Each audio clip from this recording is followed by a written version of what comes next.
but our goal is really a kind of a inclusive overview of whole farm with some detail, and actually we'll walk through a policy as we go through this. But we set it up for the underwriters, and then we thought, well, what the heck, we can open it up to agents as well that are interested in kind of a full-blown A to Z kind of presentation on whole farms. So we have our group on the line as well. Kyle Craig, Lacey Miller, and Joy, and Mark Masters. So they may jump in here from time to time through this presentation as well. We are recording the session, and we will post the recording and post the slides on our webpage under the whole farm page as well. So this is kind of the agenda. Like I said, it's pretty detailed, and do some kind of quick summary, a little history on whole farm and AGR, the new policy and handbook, some of the terms and acronyms. I'm going to touch on some major changes that were made in 2024 and 2025, as they've really changed kind of the significance of whole farm, I would say. And then I'm going to go through a whole packet overview, kind of step a packet through. It is actually one of our insureds, that packet we had in 2024. And then kind of finish up with some miscellaneous stuff with regards to animals, replans, direct market, so on and so forth. So, and I gotta be careful because there's a little bit of a delay between me clicking and you seeing the slide. So hopefully I don't get ahead of myself here. But also, if you have questions, just stop me. We will have some time at the end for questions as well. So this is kind of our team on whole farm.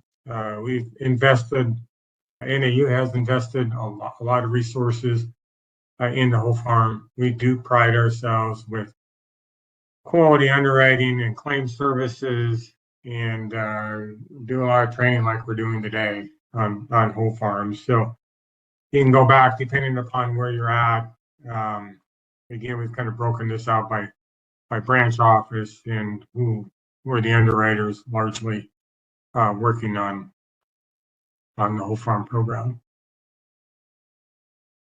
A little overview of our business in 2024. NAU Country wrote just over 29% of the whole farm policies, and half of the micro farm policies that were earning premium in the United States in 2024. The maps, just kind of look at the color, you can see in the heavy areas, the Northwest, California, Michigan, North Carolina, and some of those states are where we write the heaviest amount of whole farm and micro farm business. A little bit of history. This is actually, I have this hanging in my office, but this is the front page of the Capitol Press back on Friday, July 23rd, 1999.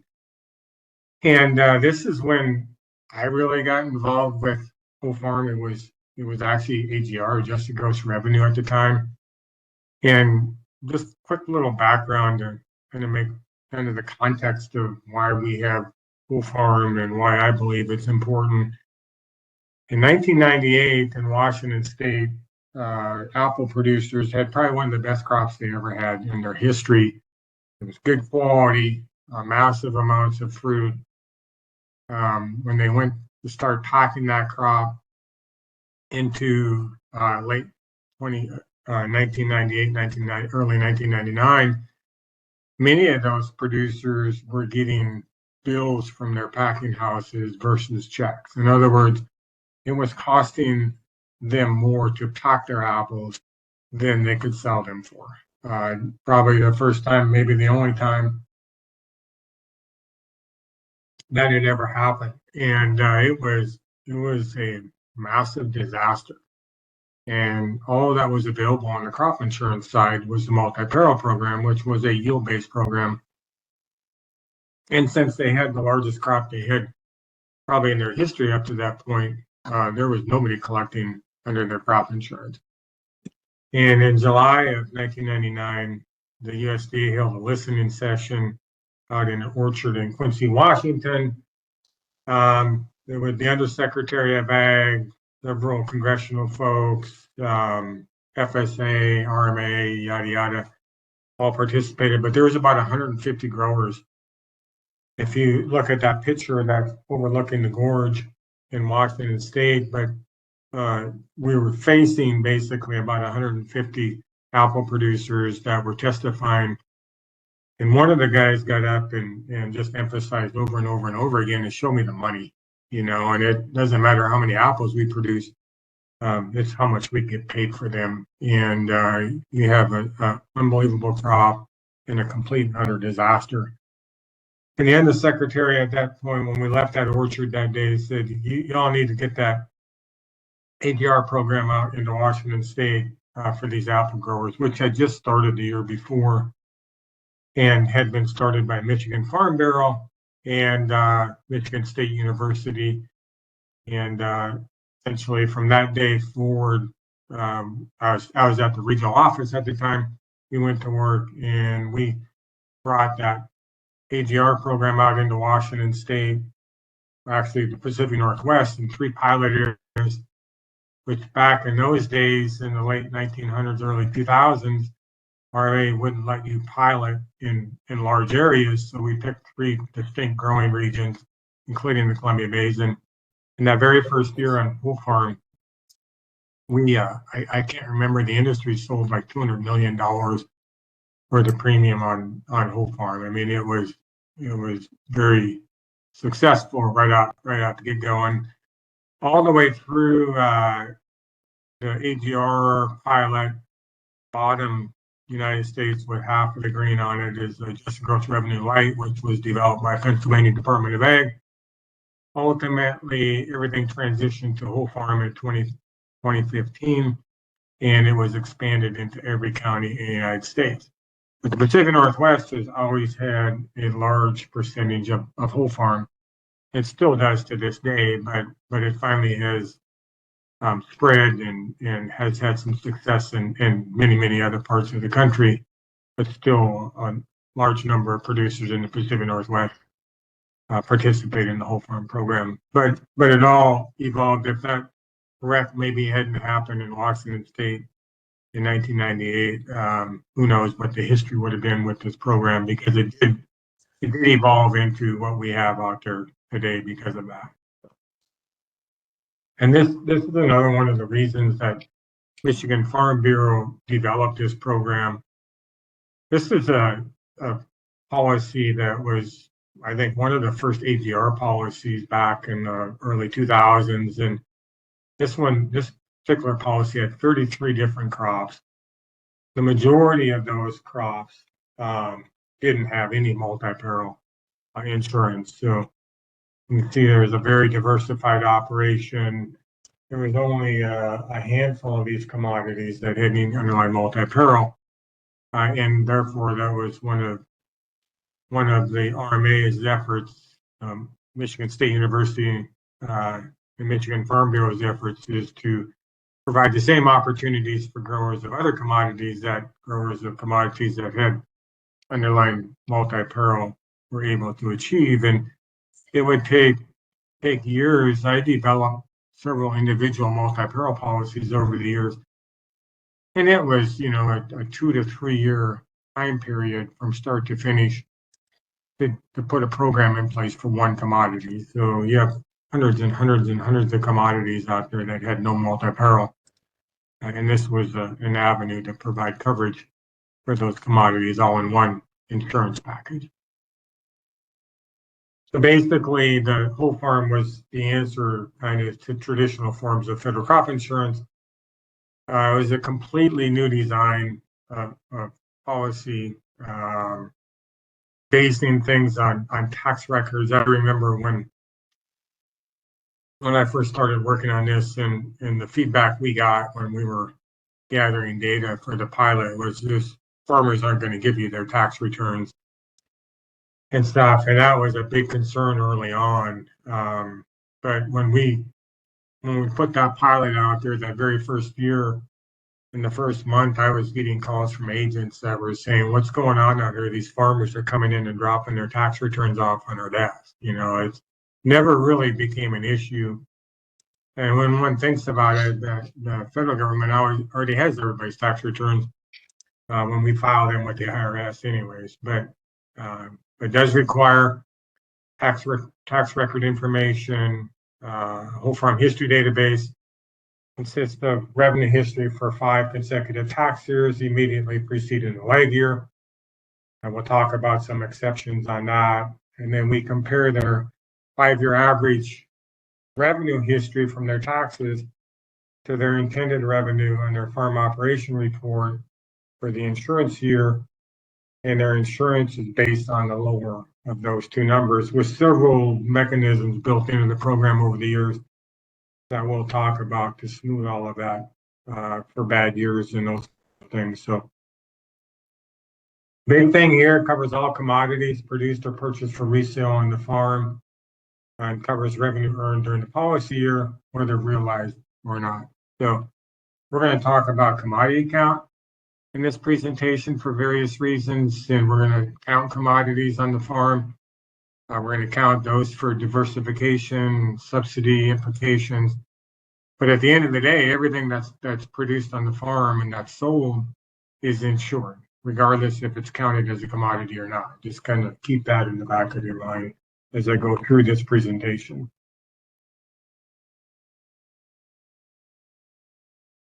I was used to say back in the old days on AGRs, you kind of had to take your multi-peril cap off and put your whole farm cap on because it was so different when you were talking about whole farm and corresponding with multi-peril. But there's a lot of similarities.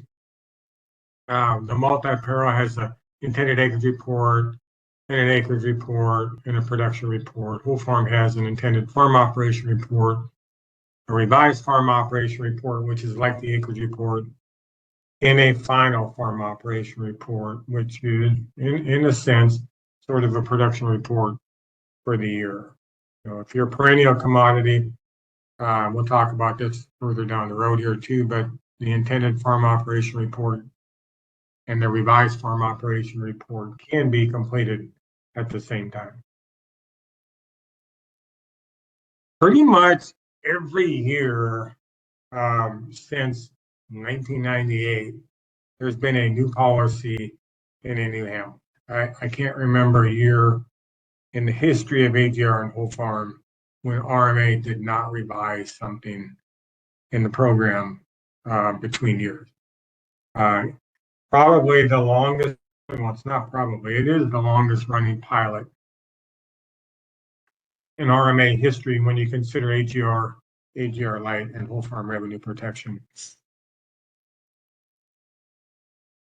And just a little background on pilots. So RMA would incorporate new programs in a pilot basis, which is basically a test. And their framework on pilot programs is that pilots should run about 3 years, do an evaluation, and then decide whether to keep it, eliminate it, or change it. And it's been interesting that this pilot has been going on as long as it has, and it's a quasi-permanent program while it's still a pilot. And there's benefits and issues with pilots, but one of the benefits of a pilot is it can change frequently. That can also be its curse, I guess. It changes a lot. But if it's not a pilot program, it would have to go through the Federal Register to make a change. And since it is a pilot, if there's a significant change on a year-to-year basis, RMA can make those quite easily. So there's a 2025 full farm pilot, new policy. There's now micro farms pilot provisions that attaches to the policy. And again, we have a 2025 brand new whole farm revenue protection pilot handbook.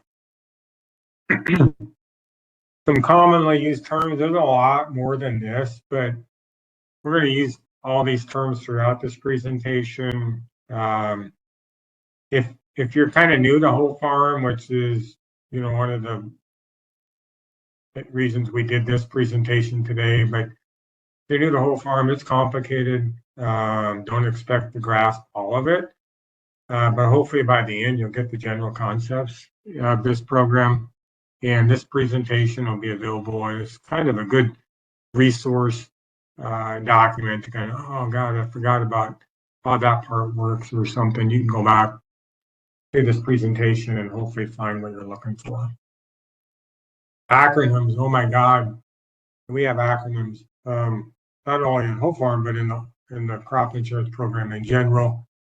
This is a very, very short list of a lot of acronyms that we will use, just a reference page for you, maybe to go back to if you forget what some of these acronyms are, as you can go back through this presentation later in the program. I mentioned when I started, there was some really, really significant changes to whole farm in 2024 and 2025. I mean, there was significant changes in years prior to that too, but I just wanted to highlight a few of the changes before I get into kind of an overview on whole farm. One of the biggest changes is for 2024, producers with underlying catastrophic policies are not eligible for whole farm revenue protection. And we'll talk about how that works later. But through the history of the program, if a producer had a cat policy on any individual underlying commodity, they were ineligible for whole farm revenue protection. So that did get changed in 2024. In 2024, RMA also changed the subsidy table. They increased the subsidy for single commodity producers to an enterprise unit level. That was it really made agents and producers look at the program different than maybe they would have in the past. And we'll talk more about that. Now, all eligible producers can qualify for 80 and 85% coverage level. I've lobbied for that for years. I never understood why RMA would not make that available to single level or single commodity producers in the past. If it's rated correctly, it shouldn't matter. And now a whole farm producer that has one qualifying commodity is eligible for 80 and 85% coverage level.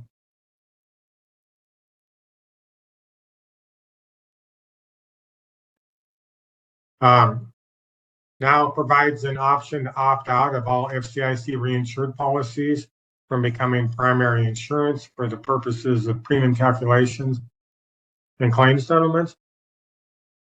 That was done in 2024. So in the history of whole farm and AGR, if you had underlying multi-peril, it was always the primary insurance. Any claim on your underlying multi-peril counted as revenue to count on a claim on whole farm. You get a premium break for doing that. We'll talk about that. Now, from 2024 on, producer can say, oh, I'm going to buy underlying multi-peril, but I don't want it to be my primary insurance. They don't get the premium break, and their indemnity on their multi-peril policy may or may not count depending upon how big it is. And we'll talk more about that. RMA made some changes in 2024 to the 3-year average expected value rule. We'll talk about that. Changed the base period for commodities without underlying multi-peril to establish the expected yield from a 4-year base period to a 4 to 10-year base period. And revised the 180-day claim deferral for AIPs and moved the start date of that to the end of the insurance period. And one of the reasons they did that is there was claims being settled clear into late fall on multiple commodities. And basically it was extending coverage into storage across the board, essentially, and RMA made some changes to deal with that last year. One of the changes that was made in 2025 for single commodity producers, and that commodity has underlying revenue protection. RMA changed the rules with that and said if we're only going to consider the revenue program plans 02 and 03, which is revenue protection and revenue protection with harvest price exclusion, can make you ineligible for whole farm if your commodity, for single commodity producer, and that commodity has plans 02 or 03 available under multi-peril, then you're not eligible for whole farm. So that opened the door to things like LRP, ARH, and other programs. They did clarify in some subsequent correspondence that plans 02 and 03 do include the wean calf program as well. The revenue protection with the harvest price exclusion in the wean calf program would make a producer ineligible for whole farm if they're a single commodity producer and that commodity has one of those three plans. Some reminders and some notes. All our underwriters on the phone, we require a checklist be completed when we underwrite the whole farm program. We do have a new checklist. We do encourage agents to use that checklist as well. We don't mandate that. We're not big on mandating a lot of things like that, but it's a really good tool and resource. And as I go through the policy in this presentation, we'll go through a checklist and show you some things on that. But we have a brand new checklist for whole farm and micro farms. And I should have emphasized when I started, I'm not really focusing on micro farms in this presentation. It's mainly, I'll touch on a couple of areas on micro farms, but mainly this is a whole farm presentation. Important, both on the underwriting side and the agent side, as we've done, we will require the agent to submit a full tax form. Most recent year in the history period for the first year for a new policy or a transfer policy, and whenever a tax entity changes. So essentially, we can be sure that we have the right entity set up and we don't run into a problem, or you don't run as an agent run into a problem. If there's a claim and we find out at claim time that the entity that we have insured is not the entity that filed the federal farm taxes, that would be a bad situation, and we're making sure we don't run into that. And we found through some internal audits that we had a lot more of those than we thought we did, through the years. So we've incorporated this policy to make sure, and it's a safeguard for the producer, a safeguard for the agent, and a safeguard for the company to make sure we have the right entity established on the whole farm policy. Remember to include any applicable tax statements for other income or other expenses. That's very, very important. It can delay things if we're underwriting the policy and we find out they have notes under other expenses, and it says other expenses, $595,000. Before we can finish underwriting that policy, we're going to ask for those statements to determine what those other expenses are, to make sure they're not post-production added value expenses that have to be excluded from revenue and those kinds of things. So if there's cooperative distributions, remember to include the 1099s. That's very, very important. We can only include cooperative distributions if we're sure that those distributions are from the sale of agricultural commodities for the insured. Be sure, this is for the agents on the phone, but for underwriters too, is be sure the source of the expected values and yields are properly identified and supporting verifiable documentation is included. The expected yields and the expected values are the primary means of establishing coverage under whole farm, along with the 5 years of income taxes. So making sure that we have that, we know what the source is for the value or the yield, and we have documentation available to support and substantiate that. Something that if we don't get it at underwriting time, the claims people can pick up. And I always say it should be something that you can pick up, put in your hand, and look at, and say, I've got ample documentation to support my yield and ample documentation to support my price, and we don't have any problems if we have a claim. Just remember that a yield and revenue history report is required for any commodities without underlying multi-peril. There's no exceptions on that. That's a mandatory rule by RMA. It's basically an APH with a 4 bill to 10-year history for commodities without underlying multi-peril. It's a certification program now, but that just means that hard copy verifiable records still must be available if requested to support what's certified on the form. So if the producer is certifying their history 4 bill to 10, make sure they've got records to substantiate that, just like we would need if they have underlying multi-peril. Ensure the correct underwriting reports are utilized, whether it's a forage underwriting report,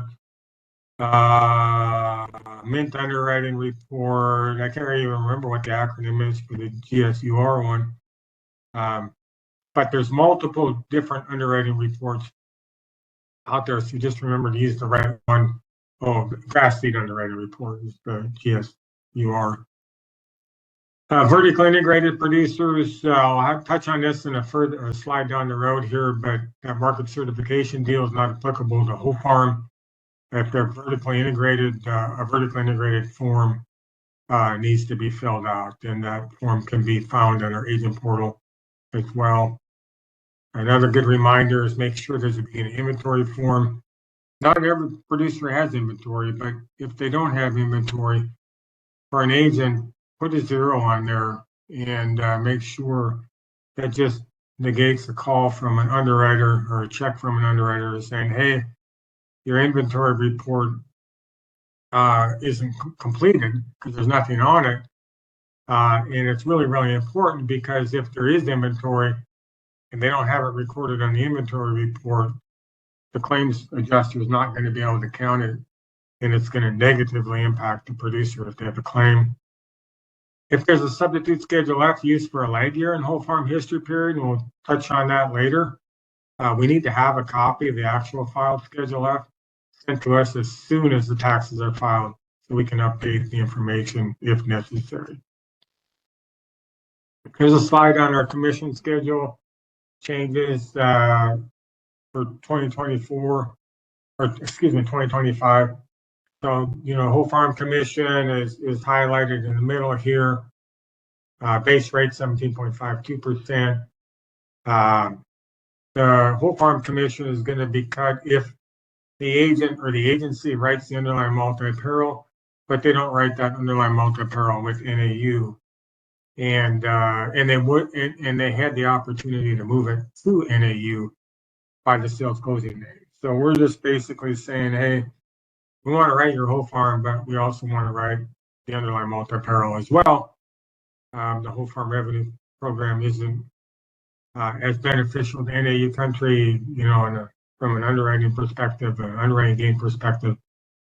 And then we also added some revisions in the commission schedule, basically to say, hey, we're trying to get this stuff underwritten as fast as we can, and we need a complete packet, and the complete packet needs to be submitted to NAU, to the underwriter, within 25 days after the sales closing date, or there's going to be a reduction in base commissions and 25% reduction. And if it's not received within 60 days, then there's going to be a 50% commission reduction. So really work for the agents on the phone and for the underwriters, got to work together to make sure. Our goal is not to cut your commission, but our goal is to try to get this stuff underwritten before, we get, when we get everything in May and June, it really makes it hard because we're making changes on our producers' policy when, there's potential claims out there and nobody's happy with that. So we want to get everything done as early as we can. Some of the basics.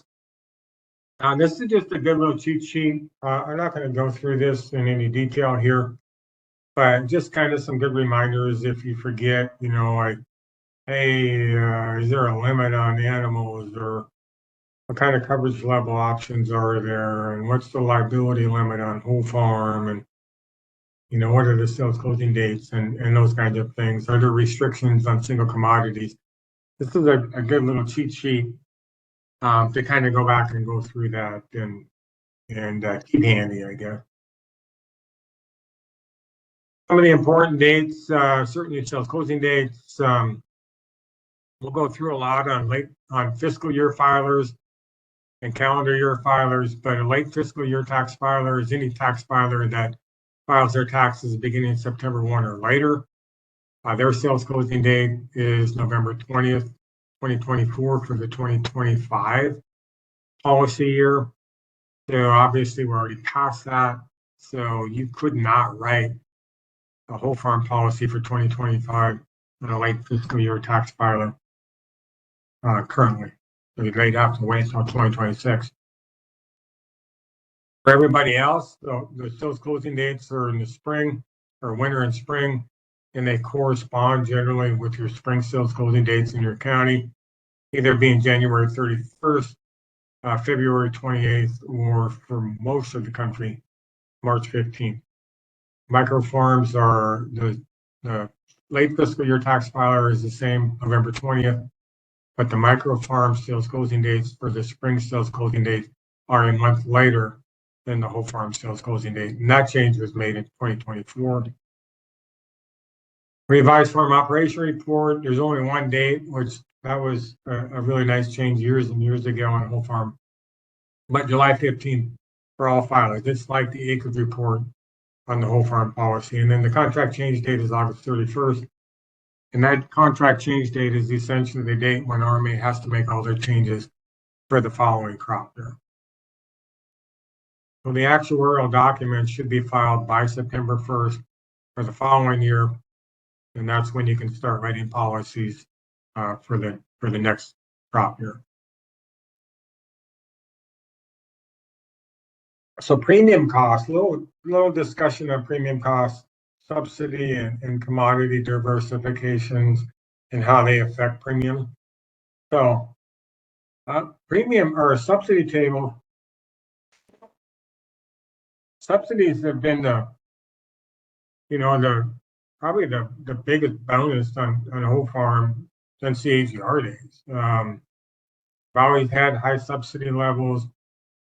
And the subsidy amounts essentially on this table, if it says 80% on that table, that's the amount of the premium that the government and taxpayers are paying on behalf of the producers. So if it's an 80% subsidy, the producer is paying 20% of the premium bill.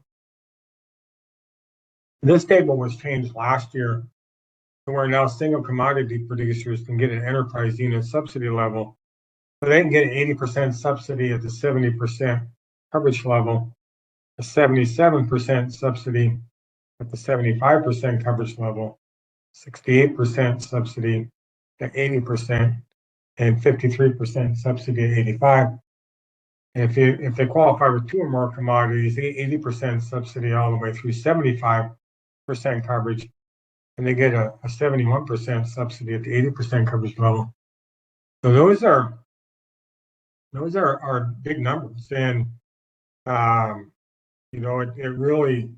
I always used to say in the older days that from an agent perspective, to always quote both the multi-peril and the whole farm, and then quote the whole farm with the multi-peril, because you can get down farmer paid premium rates, down into the 1.5% to 2%, which is cheaper in many cases than you can buy hail insurance in any of those counties.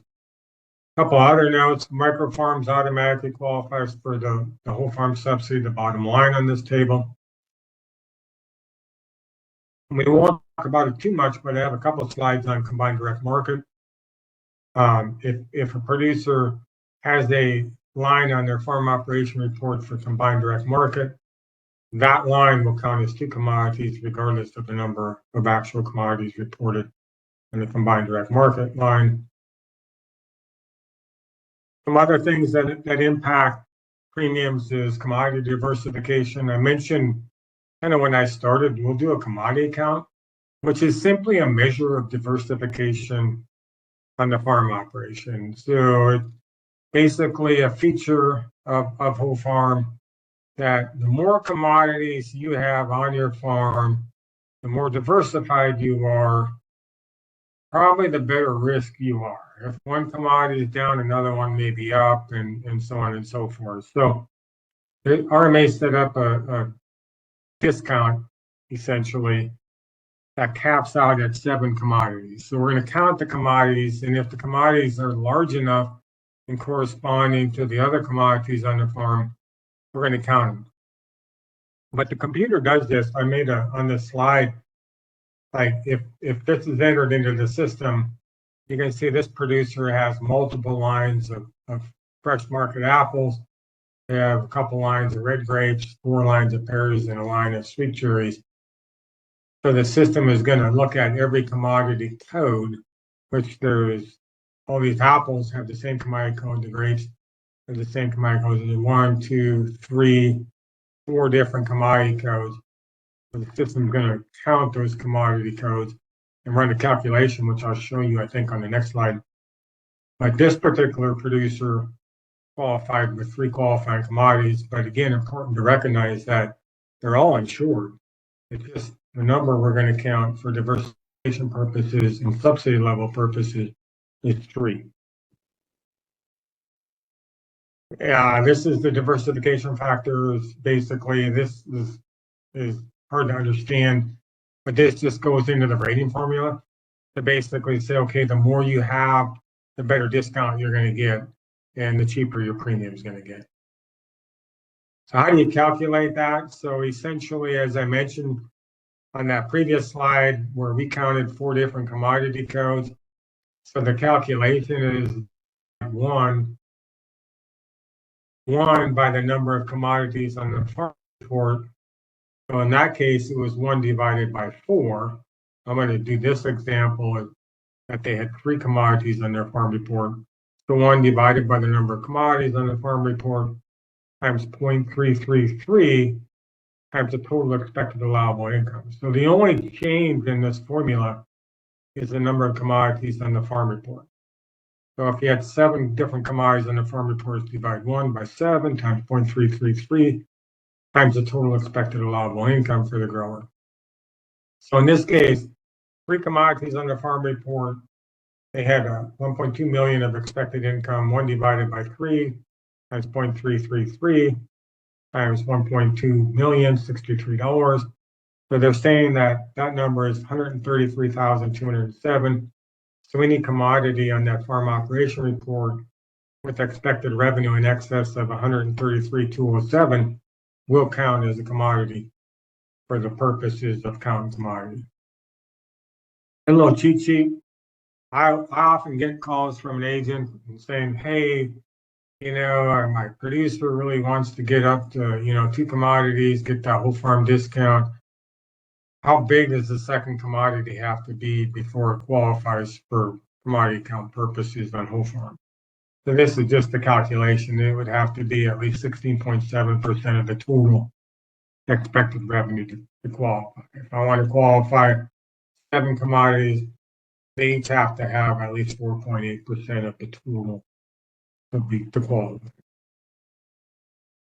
Several years ago, RMA changed the rules a little bit more to say, okay, if you got a bunch of smaller commodities that don't qualify individually, at the end of the day, the system will group those commodities that don't qualify, and then we'll do a calculation to provide the producer with some additional commodity count calculation because they have a lot of small commodities. So this is an example where the producer has 4 commodities on their farm operation report. 1 big one, 170,000. Then they got 3 smaller ones, each at 15,000. Do the basic calculation. The basic calculation would basically say, and this is adding in combined direct markets, so it skews the calculations a little bit. I won't get into that too much, but for the 3 non-qualifying commodities, 1 divided by 4 times 0.333 times the total expected revenue, 17,899. So you can see none of these 3 are above 17,899. But the system will add those 3 together. You get 45,000 divided by 17,899, and essentially that goes into their 2+ times. So the system will add 2 additional commodities But this producer would qualify essentially with 3 commodities plus the 2 additional commodities they get for combined direct market if they had them. So just saying, hey, if you got a bunch of small ones, we'll add them together, divide by the qualifying number, and you can be eligible for a little bit higher premium discount. Some other ways, there's all kinds of ways to cut premium on whole farms. So the diversification and subsidy, if the producer buys underlying multi-peril, you can cut their premium up to half, their whole farm premium up to half, because the system will say, okay, how much liability does the producer have on their underlying multi-peril, and remove up to half of their whole farm liability to determine their premium amount. So basically it's saying, hey, your multi-peril is going to be primary insurance, so you're not going to have to pay double for that portion of your coverage.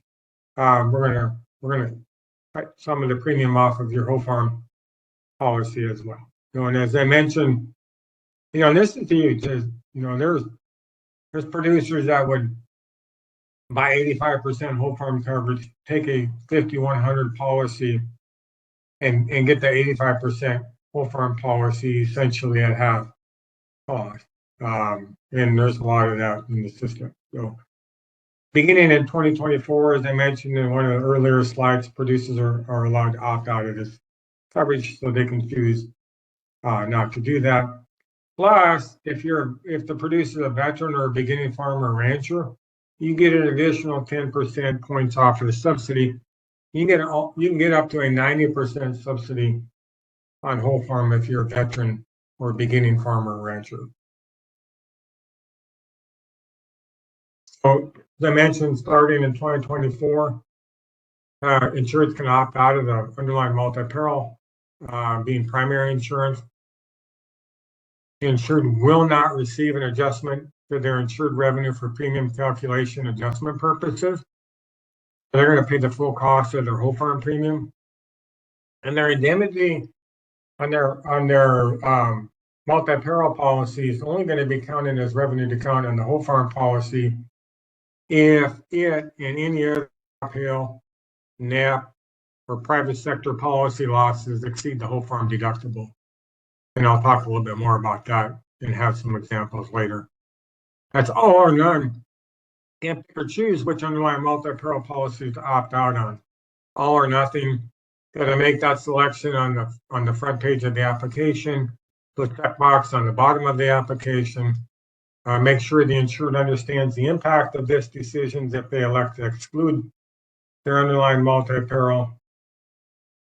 And again, just this slide is a nice little summary slide just to reiterate the impact of this. So if the producer opts out of their underlying multi-peril, there's no MPCI liability adjustment to whole farm insured revenue for premium purposes. So their whole farm premium would go up. The multi-peril indemnity is not going to count as revenue to count on the whole farm claim unless the MPCI indemnity and any NAP, crop hail, cat indemnity exceeds the insured's deductible on their whole farm policy. Quick little example down below. Assume that on their whole farm policy they have a deductible of $32,500. And a deductible, if they had a $1 million whole farm policy at 85% coverage level, their insurance is $850,000. So the difference between $1 million and $850,000 is $150,000, and that's the deductible.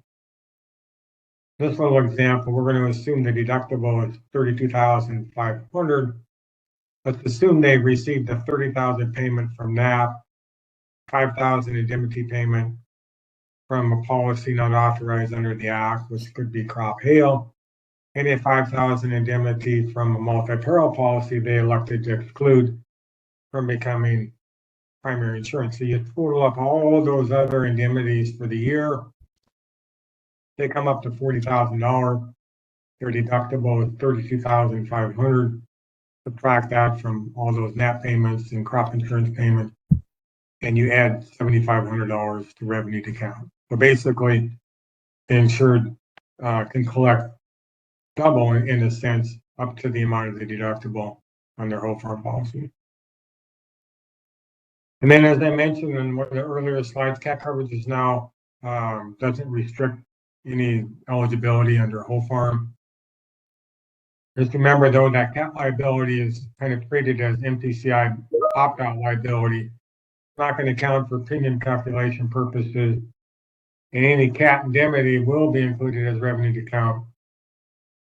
And the other crop hail, NAP, or other private sector policy losses exceed the whole farm deductible. So just note this is separate from the other opt-out options discussed. So cat is just a completely separate little instrument there, and now a producer can buy cat under underlying multi-peril. So kind of as we've been talking, nothing prevents an insured from obtaining other insurance not authorized under the Act. They can receive benefits from NAP. They can receive indemnities from private policies, hail insurance policies, yada yada. And as we've talked, they will count against them if they exceed their deductible on their whole farm policy, but nothing prevents them from doing that. And then we used to always have questions about disaster program payments and those kinds of things. And as of 2022, RMA finally made it really clear that state and federal disaster program payments never count against the producer on their policies. So they're completely separate. They can collect all the federal and state disaster program payments they want. They won't have any impact on their allowable revenue, and they won't have any impact on their claims. So some of the basics on the coverage, a whole farm insurance product, the whole kind of the concept of whole farm is it covers all the commodities on the farm under one insurance policy, kind of like under a whole farm unit under multi-peril, essentially. So I always say if the insured produces commodity, earns income on it, and reports that income to the IRS, it's going to be covered under the whole farm policy. So I'll have agents. I've a number of times over the years had agents call up and say, "Hey, is this covered under a whole farm?" And I'm like scratching my head because I'm not even sure what it is. It's some commodity I've never heard of. And I'm Googling it up, trying to figure out what it is. I always go back to this. It's like if they produce it, they earn income on it, and they report that income to the IRS, we're going to count it. So it doesn't really matter. There's a commodity list for each county in the action roll documents. A pretty thorough list, but there are commodities that still don't show up on that list. But there's all these other categories in there. So if you can't find the commodity the producer is growing on the commodity list in that county, it'll fall into one of these other commodities, and that's how it'll be insured. And then notify us, and we'll notify RMA and get that commodity added to the table for the following year if at all possible. But pretty much I haven't found anything that I can't plug into one of these other categories for anybody in all the years that I've worked on whole farm or AGR. So it provides protection against loss of revenue due to unavoidable natural disasters during the insurance period that a producer expects to earn or will obtain from commodities produced or purchased for resale. And the revenue, the approved revenue is the lower of the total expected revenue on the farm operation report, or the allowable revenue from the whole farm historic average. And we'll go through that in detail. Coverage levels from 50 to 85% of their whole farm allowable revenue. Policy year corresponds to the tax year. This is different, kind of in a way, than multi-peril. Calendar year filer, anything that's produced in between January 1 and December 31st, which is everything, will be insured under the whole farm. Produced means it's normally mature enough to be harvested in that calendar year. So early fiscal year filer is any insured with a fiscal year that begins prior to September 1st of the insurance year. So if their fiscal year starts on August 1st, the producer's tax year is August 1st, 2025 to July 31st, 2026. So that's what we're ensuring under the 2025 whole farm program. The late fiscal year filers either begin September 1 or later. So a producer's tax year, let's say, is September 1 of 2024 to October 31st of 2025. This one is in arrears than an early fiscal year filer. So we'll touch on that here in a minute. And then we have a lag year.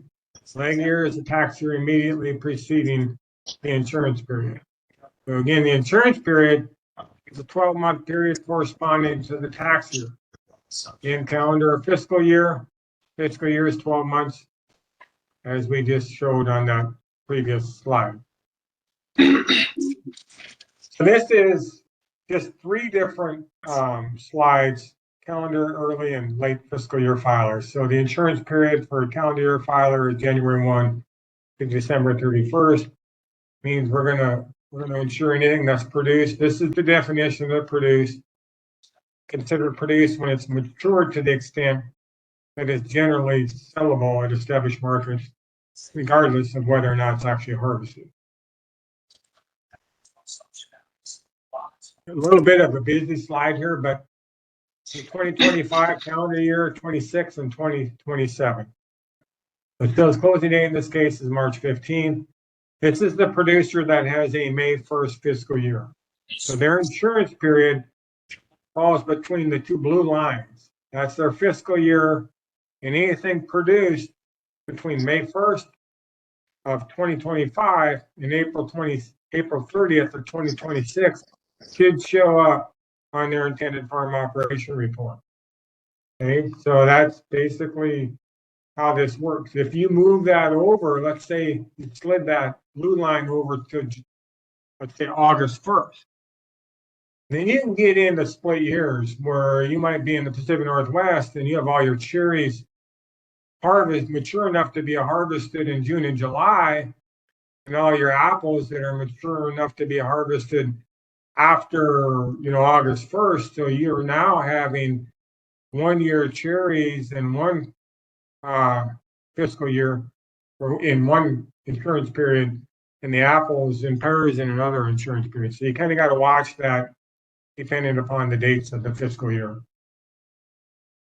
And this is fiscal year. This is the November 1st to October 31st.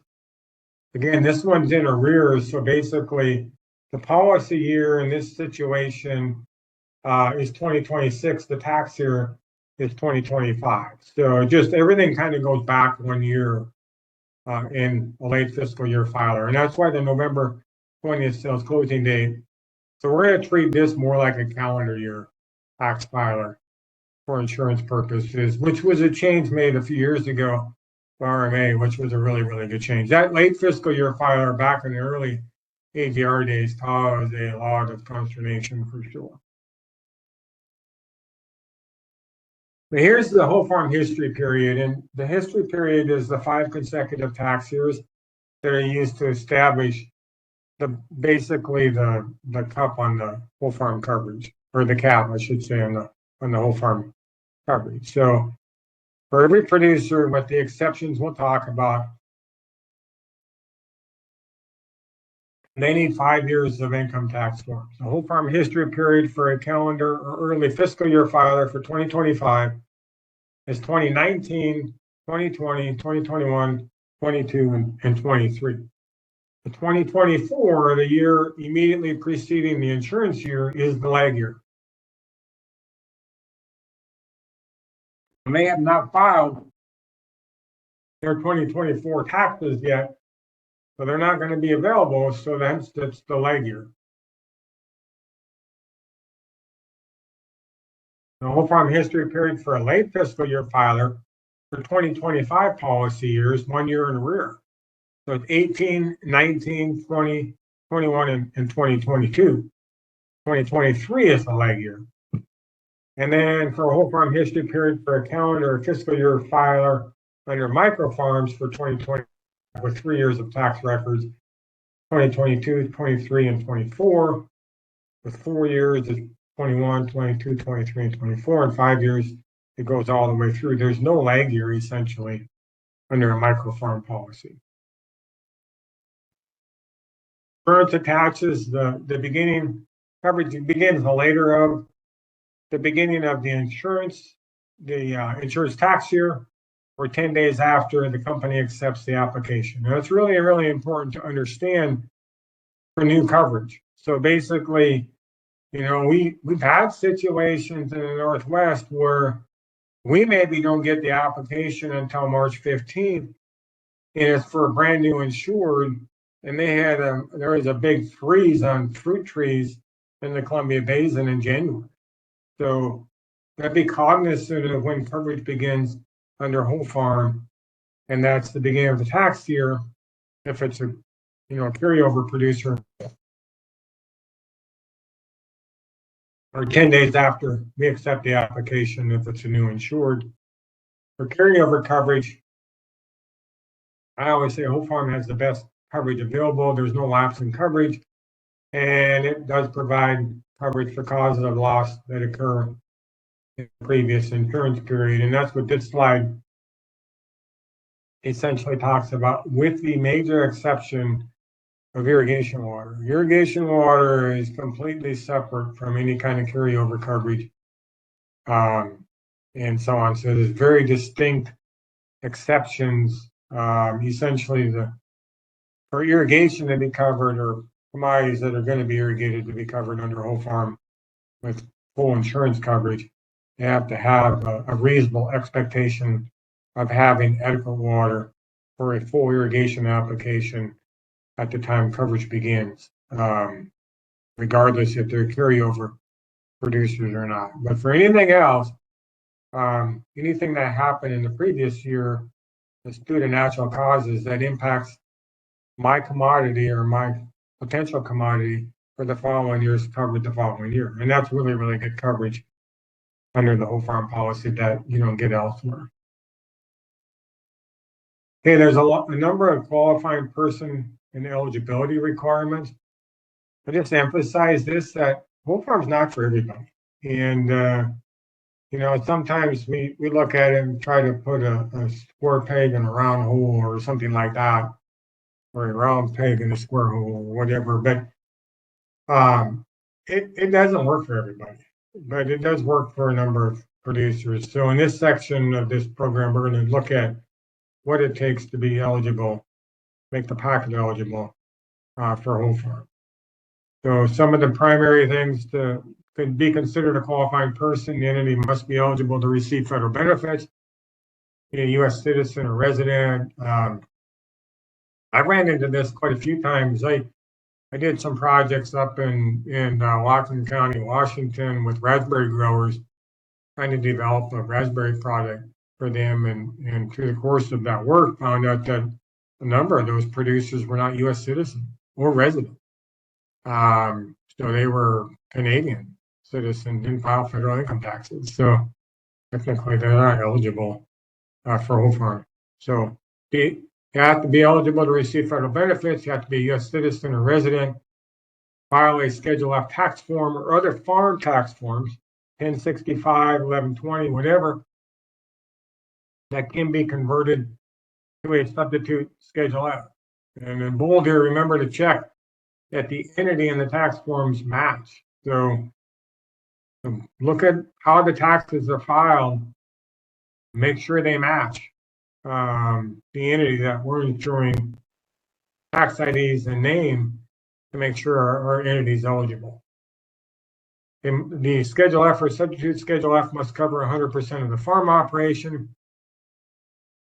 The entity must be engaged in the business of farming.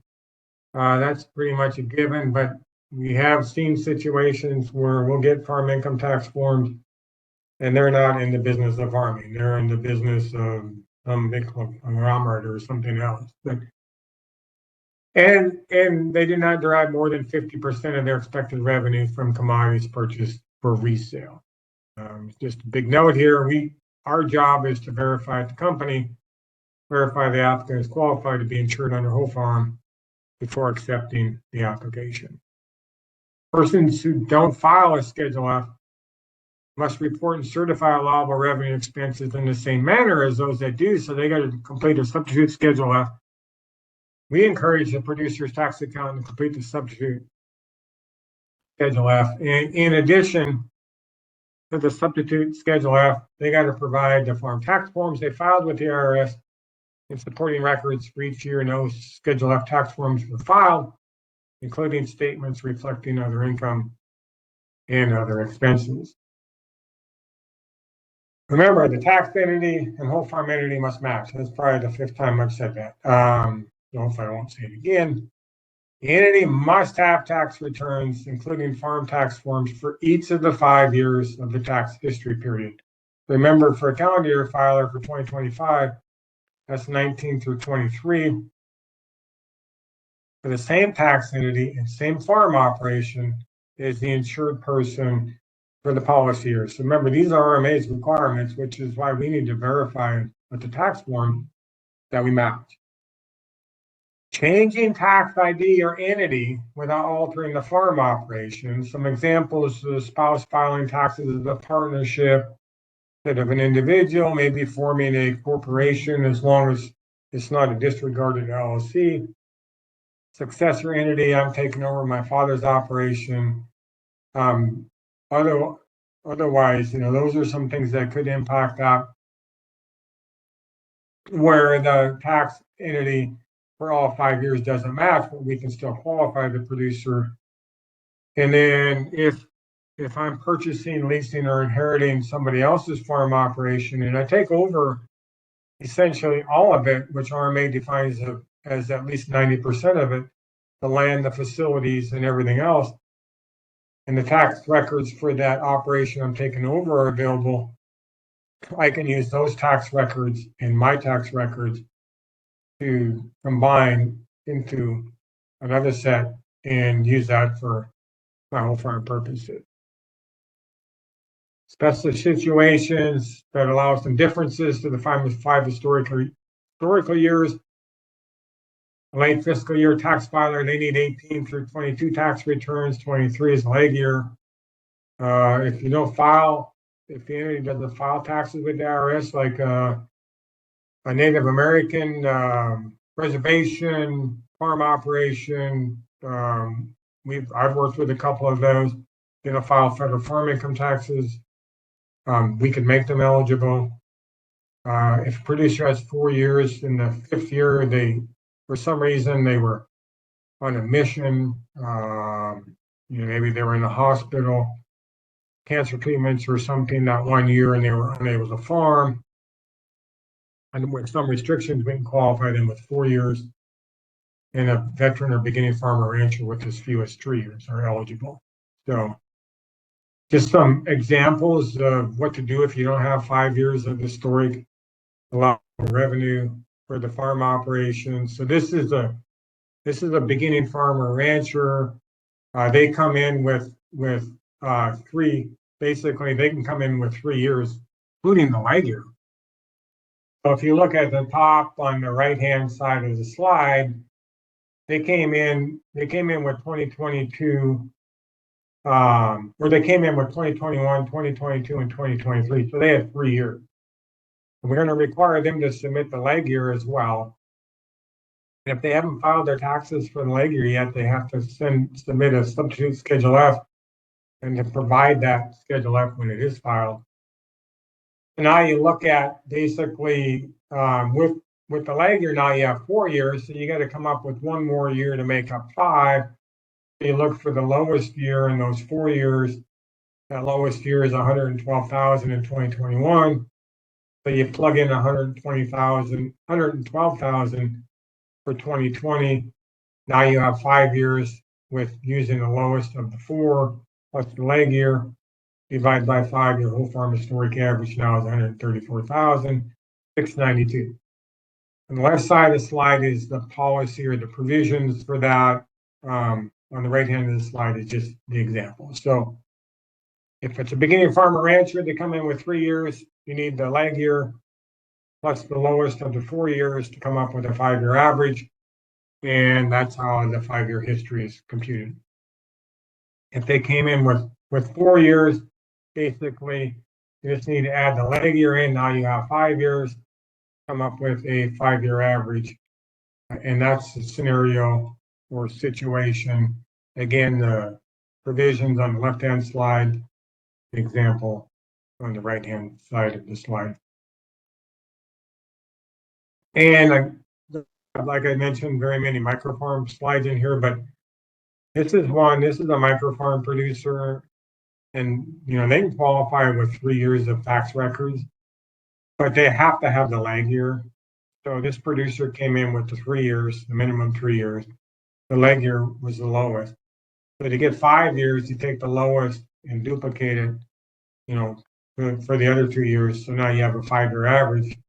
That is the 3 years plus the lowest of the 3 years for the missing 2 years, and you come up with a 5-year average. And then this is the microfarm policy with 4 years of tax records. So kind of the same scenario. They got 4 years. You needed a 5th year, so you use the lowest of the 4 years for the missing year to come up with your history period average.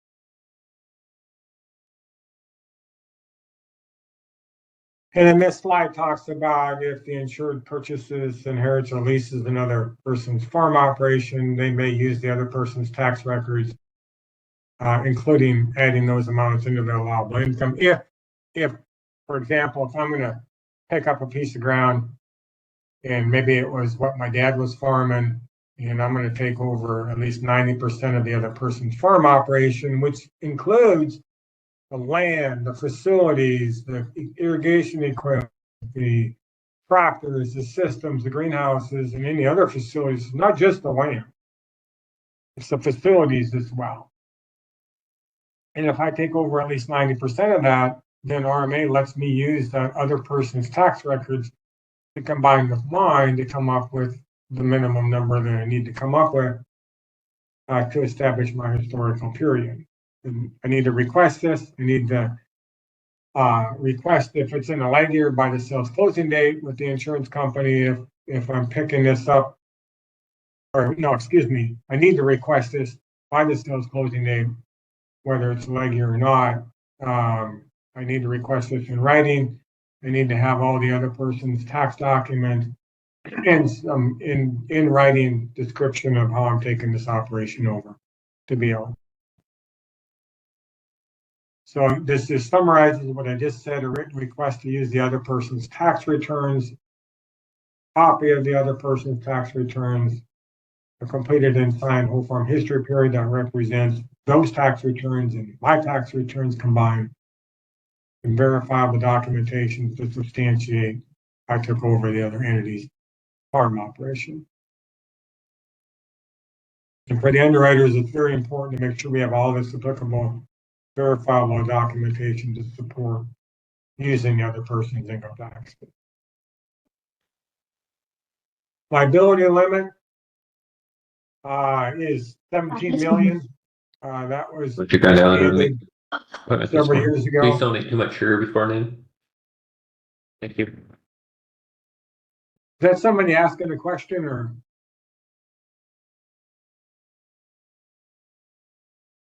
Nope. The liability limit is 17 million, which liability is your approved revenue times your coverage level. But you can have a $20 million operation that could be eligible for 85% coverage levels. And I just noticed I didn't get this slide corrected. There is no commodity count required anymore, so they should all be ones on here. But $20 million at 85% coverage, that's $17 million. So you can get all the way up to $34 million at 50% coverage. So half of 34 is 17 million. If the revised, and that's an eligibility requirement. So you're not eligible. If a producer came in at $35 million, they wouldn't be eligible for a whole farm because there's no way at any coverage level you could make them eligible at sales closing. If something changes that revised farm operation report time, we're not going to make them ineligible, but we're going to cap their coverage at 17 million. and all revenue earned will be considered revenue to count. Some other eligibility requirements, potatoes, this is legislated. Farm operation will be ineligible for insurance for whole farm if the commodity count is 1. Let's remember counting those commodities. And potatoes are the only commodity with expected revenue that equals or exceeds the qualifying revenue threshold. This limit, as I mentioned, is legislated under the Section 508 A3C of the Act. Long story behind all of that, but essentially Congress has said we don't want a revenue protection program on potatoes because they're so volatile. You go out there and put a price on potatoes. For example, there's a $10 price on RMA projected price on potatoes right now. Potato market's at $7 roughly. We're not going to essentially approve a $10 price on potatoes because you'd have all kinds of other potatoes going in the ground, which would further negatively impact pricing on potatoes and get Congress all upset again. But bottom line is, you only have one qualifying commodity, and that's potatoes. You're not eligible for a whole farm because the law says we can't insure you. If you have only one qualifying commodity, and that qualifying commodity has revenue protection or revenue protection with the harvest price exclusion, or is the wean calf program, you're not eligible for whole farm. And the farm operation includes if the farm operation includes any revenue from controlled substances, you're not eligible for whole farm. There's a livestock limit. Just remember that this excludes aquaculture for whatever reason.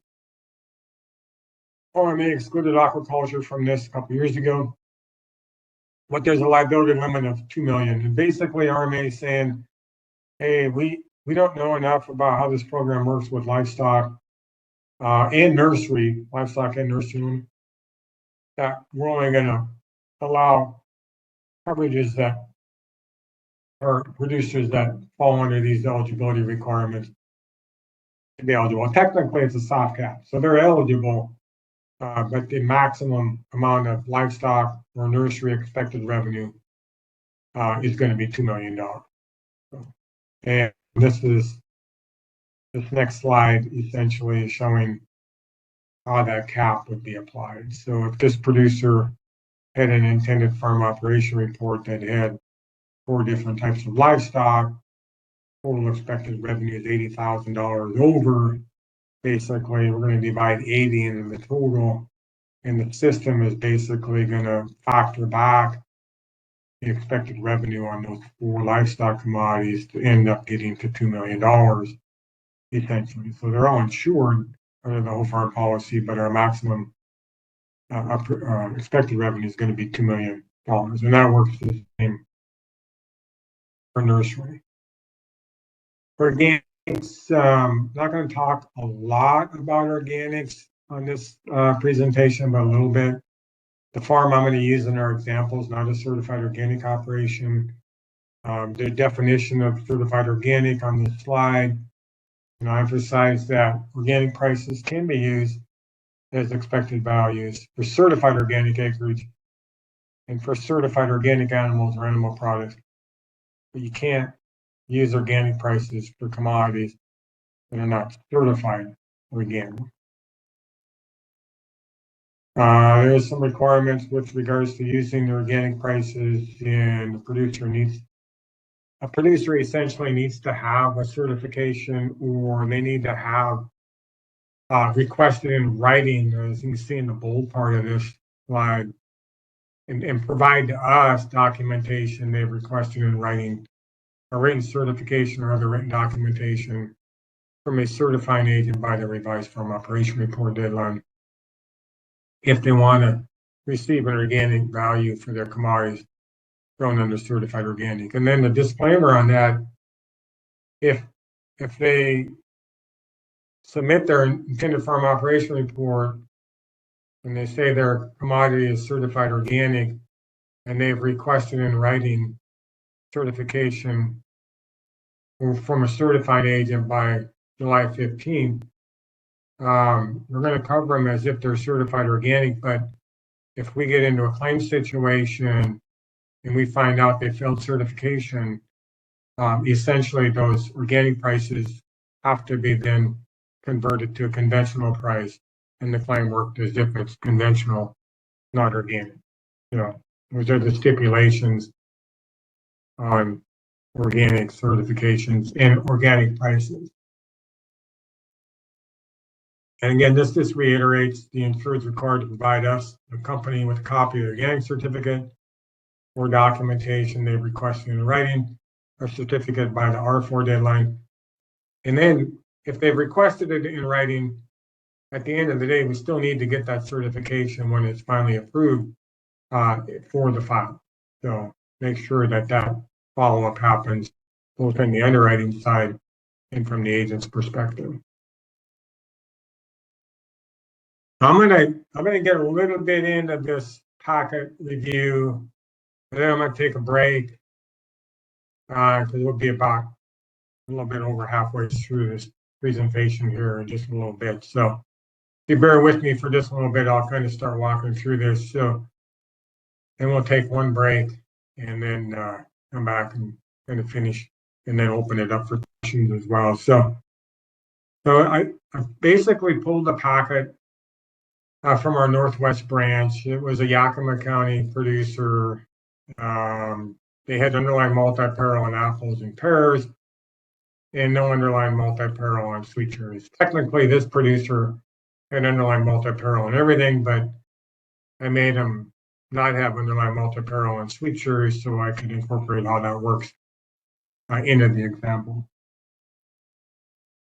There's things to know before I start, and so I'm going to go through this application as if I'm underwriting it. Some things I need to know that are important to know as we start the review. I need to know what kind of file or tax filer this producer is. I need to know if they have other insurance and what other kinds of insurance they have, because it could impact their premium, could impact their claim, could have a lot of impact on their multi-peril. So I need to know that up front. And then I need to know their entity structure, and do they have related entities? Are they vertically integrated? Those kinds of things. I also need to know what county has the majority of the total expected revenue that's going to be produced. And that's really, really important if they're a bigger operation that's farming in multiple counties, because the individual counties have different rates. And if we had the wrong county that were, say this producer had 2 counties and we had it in a different county, and we find out at claim time the majority of the revenue was in the Yakima County, we'd have to revise it and rate it based on that county. So it's rated on one county with the majority of the expected income. I've done full farm policies that were in 3 different states, and it came down to what county in 3 different states had the majority of the expected revenue, essentially to rate that producer's whole farm policy. So this is the biggest, not the biggest thing, this is an important thing. So this is our beginning of our checklist for 2025. And on the upper left-hand corner of the checklist is just a little box that has 15 items in it. And these 15 items are things that are generally required, some of them always required, for an application to be complete. And our first job in any country as an underwriter is to determine if the application packet or renewal packet we received is complete. And essentially all the items on the left side of the top of our underwriting checklist could be needed for a new or a renewal packet at sales closing. So I'll go through all of these when I get into our example, but this is what we're trying to do on the company side. And then we're tracking this in an internal tracker, and we're trying to get through all of these policies in the first 10 days that we get the completed packet to see if it's complete. So we can't underwrite every policy. We'll get 70% of our policies right around, so many days after the sales closing date, we can't underwrite them all that fast.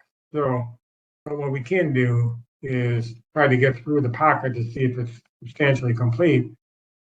And we want to notify you if it's not, you don't get any kind of commission reduction as well. But we're going to go through here and hopefully in 10 days find out if it's substantially complete or not. Not going to be a catch-all, but it'd be a pretty good idea if it's complete. We do encourage on the agent side is send them in as you get them done. It really helps us get our underwriting spread out and do a lot better job and be a lot faster underwriting if we don't get them all at the same time, for sure. So, before I can accept this application, I need to make sure the application is accurate, it's complete, ensure it's for a qualifying person with an interest in the revenue, contains all the required information, obviously, from the policies for the same person as the person that's filing the taxes. Sixth time I said that. It's signed by the person to be insured or an authorized representative of the person. And if it's not complete, it needs to be rejected, essentially. And we need to submit a letter back saying why the application was rejected. Substantially complete with required information, the process, what we want. Essentially, it's just basically saying, we're gonna, if we get this information, there's a little bit of explanation, like one, yes or no, did we get the application? Well, that's pretty self-explanatory. We either got it or we didn't. If we didn't, we probably wouldn't even be complaining to checklist. Items 2, 3, and 4, those are things basically we're going to get. Did they have yield and revenue report for crops without underlying multi-peril? They may not have any crops without underlying multi-peril, and if that's the case, just check non-applicable. Did they complete the expected yield and value certification documentation worksheet and the farm operation report? And our check on that is basically, are these completed and do they correspond? So if they had values in the value and yield documentation worksheet, do those values correspond to what's on the farm operation report? If they do, it's substantially complete. So as you go down here, 5 and 6, the whole farm historical, all the revenue worksheets, do we have 5 years if it's a new policy or a transfer? We have 1 year if it's renewal. Whole farm history report is where you record all that information. Are those complete? Yes or no? Accounts receivable and inventories, basically, did we receive these things? And then, if they're blank, they're not complete. So either non-applicable or 0 or something in those forms to document, hey, they have no inventory or they do. And I'll show you how to fill them out in our example too. Did they have the signature page? Is it signed? Is it signed by the applicable person? And did we get the tax form? 1, for the renewal, or 5 for a new person or a transfer. Yield records, item number 12. We don't always have to have yield records in here, but if we request them, then we need to get them. Do we have an APH or ARH for crops with MPCI? Do we have the pre-acceptance worksheets? And do we have the underwriting reports? So those are the things that we'll be looking at as we underwrite this policy. We have a tracking manager and Underwriter Pro for our underwriters on the phone. We're basically going under each of these policies and we're tracking a yes or no. Is the packet substantially complete? All the required documents provided within 25 days or within 60 days. And this is really, really important information because at the end of the day, it's going to impact the commissions on the policy for the agent. So basically, they get through all this information, make sure it's substantially complete, get it tracked so the producer or the agent gets all the commission if everything's submitted timely. So this is our this is the front page of the application for our insured. I will note, this is a calendar year filer. They did increase their coverage level from 75 to 80% for 2025. Some of the things I'm looking at and make sure the agent should have this page complete The ID number matches the taxes. The coverage level is listed. The type of filer is listed. The insurance options, the VIP checklist, and so on. So if you walk your way through this, the top part is pretty standard to any application. You get into the middle, it's existing coverage. My effective policy here for the existing coverage, this is a carryover, so that should be 2025. Yakima County, it's a whole farm, not a micro farm. My coverage level was 75% for my last year's policy. I'm going up to 80%. So my coverage level, you can see the 75 and the 80. I'm not canceling my coverage. My tax year is a calendar year filer. I'm a cash filer, cash accounting filer. I chose, and there's two different places to put these insurance options to make sure they match. And I'll show you the other place, but this is important to me. So when the producer is filling out the application, I want to make sure they understand the implications of substitutions and exclusions, which we'll cover here in a bit. But this is where they make those elections. Are they vertically integrated? Yes or no, towards the bottom. And then the new part that happened for 2024, check yes if you, the producer, wants to exclude FDIC reinsured policies from becoming primary insurance. And just to note, if excluded, there would be no liability adjustments for premium purposes. So that's where the producer makes that election. Second page of the application, you have all these conditions of acceptance. Make sure they're all completed. If anything is yes on here, we need to check into that. That could disqualify a producer. All the SBI information. SBIs are very, very important. We just had, we have one policy that's in arbitration. I think in 8 or 9 years I've been with NAU, we've only had 2 that went to arbitration, or maybe 3, I think 2. But the one policy that's in arbitration right now, going back through that history on that policy, and we went back about 4 or 5 years. It was essentially a spousal policy going all the way back, and then they converted into a corporation or something. But through the course of the review on that, when we're going through the arbitration file, they didn't report anything on their SBIs. And as you know, on the multi-peril, from an agent's perspective, just like on whole farm, you can have your coverage dinged pretty significantly if we don't have the SBIs recorded correctly on the policy. So SBIs are very, very important to be recorded on these pages of the second page of the application. And this is just the definition of SBI, substantial beneficial interest. I'm not going to read that to you. I think most people on the phone here or in this meeting understand substantial beneficial interest, but just make sure you go through this and understand and make sure anybody that has at least a 10% interest in that policy holder are recorded on there. And I bolded the language on here with regards to spouses as well. So pay attention to that part of the application. So as I go through the checklist, basically, and I'll finish this slide, we'll take a break here, but my checklist, this is, I've checked off, it's a calendar year filer, was signed by the insured, the tax ID matches, the entities is the same as filing the taxes. And I'll show you the taxes in here as well. They did record all their SBIs. State and counties were listed where the majority of the projected income. It was only one county, so they didn't really have to worry about that here. It was a carryover insured. If it is a carryover insured, did we get the farm operation report timely? That's really, really important, and I'll emphasize that later here. If it's a carryover insured and we don't get the intended farm operation report by the required closing date documents, this producer is going to be canceled, basically. So, is the coverage level listed, yes or no? Did the coverage level increase? So in my case, it did.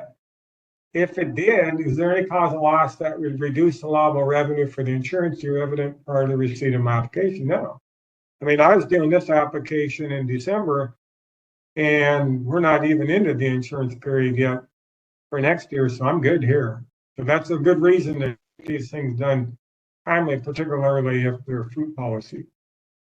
I have I had other multi-peril, and it's with NAU. I just checked that off.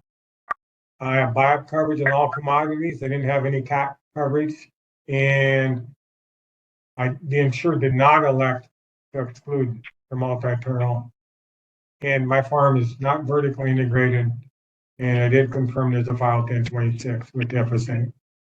In the 1026, I'll make one note about the 1026. Basically, if you're changing entities, or the entity we're insuring is a corporation, you need to make sure that the entity that's listed on the whole farm application has a file 1026. So sometimes the producer has a file 1026 at the FSA office, and their FSA documents are all under a different name than they're filing their taxes. So if that's the case, they need to make sure there's a 1026 file in the name of the entity that's filing the farm income tax. So we're gonna keep looking at our packet here, but talk about the tax forms and allowable revenue forms. And just to note, several years ago, we used to have allowable revenue and allowable expense forms. And I don't know, 3 or 4 or 5 years ago, RMA removed the existing allowable expense reporting procedures. So there are some provisions that were added to the program that we'll talk about that basically provide some reduction in coverage on lines on the farm operation report that are intended to be planted but don't get planted, or planted and get destroyed before they're taken to harvest, because they don't incur expenses on those acres, and therefore we need to adjust the coverage. So there's a little bit of adjustment we'll talk about and have an example we'll cover on that one. But we're going to talk about allowable revenue, which is, what we're looking for in the farm income taxes that we're going to use for the whole farm history period, and to determine the cap on the coverage. So, I'm going back here. I just wanted to verify that in this particular case, the tax ID matches. So when I'm looking at my tax forms, looked at my application, my social security number, in this case, they filed with their social security number, same ID, same entity that's filing the farm income taxes. So then talked about expenses still being important. This is the bottom part of the Schedule F. For this producer, I highlighted a couple of different areas. In this particular case, storage and warehousing. Typically, if there's numbers in storage and warehousing, excuse me, if there's numbers in the storage and warehousing, a lot of times those numbers will correspond to post-production added value costs that need to be removed. So we need to verify those. In this particular case, there were none. So essentially it tells me this producer is filing net income above versus the net income from the packer, basically, versus gross income, and then deducting their expenses. So here you got miscellaneous. We did verify this in this producer, but sometimes you'll see another line here that says see miscellaneous, see statement B or statement 2A or whatever. In those situations, in particular, if it's a larger number, we want to see those statements to make sure they're not like box charges or packing charges or something like that we have to deduct from income. But other than that, on the bottom side of part 2 of the Schedule F, you don't have a lot of stuff to look for on there. So on the top side, with regards to approved revenue definition is on this slide. Basically, it's used to calculate the whole farm coverage amount and premium, and it's the lesser of the whole farm historic average, which we're going to do first. and the total expected revenue, which we'll do second. Total expected revenue, I can later. And the whole farm historic review, that's what will cap the coverage based on their tax forms. So we need to have a copy of the insurance tax forms for each year and whole farm history period. They need to be provided with the whole farm history report, or we have to have them in the file if they're a carryover producer. So for a 2025 policy year, for a calendar year filer like ours, I need 19, 20, 21, 22, and 23. Allowable revenue worksheets must be completed for each tax year. For carryover insureds, again, we just need the most recent. Make sure we verify the entity who filed the taxes and go down the road. If this was a late fiscal year tax filer, we would use 18, 19, 20, 21, and 22. So what do we include off the Schedule F? Substitute Schedule F if they don't file a Schedule F.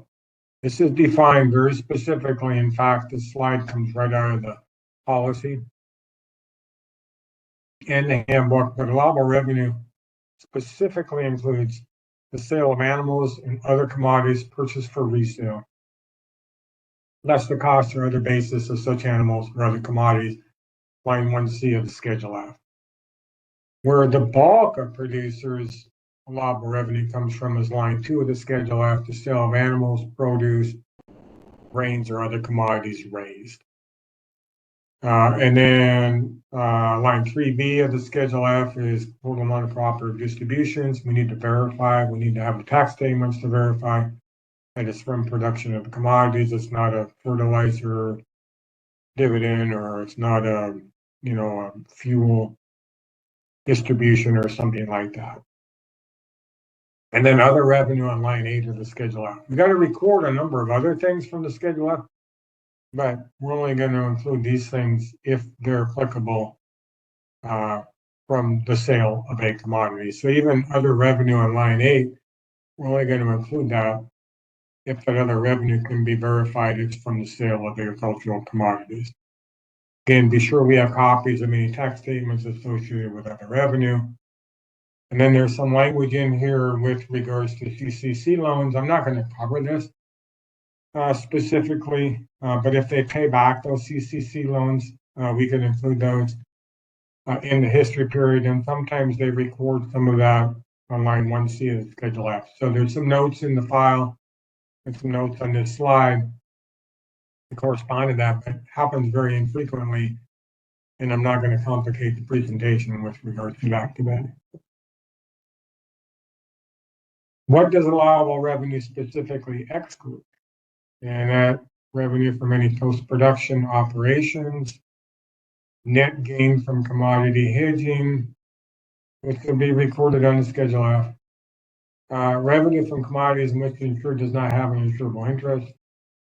Revenue in from custom hire or rental activities, you'll see that on the Schedule F, but we don't include that.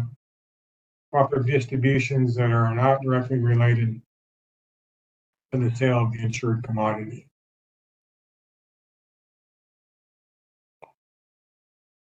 Allowable revenue specifically excludes revenue earned as an animal contract grower. We've had a number of poultry producers, for example, and others that they don't actually own the bird. They're just a contract grower, so we can't insure those via the law. Revenue from wages, salaries, tips, and cash rent. Revenue from government aid programs, disaster payments, and replant payments.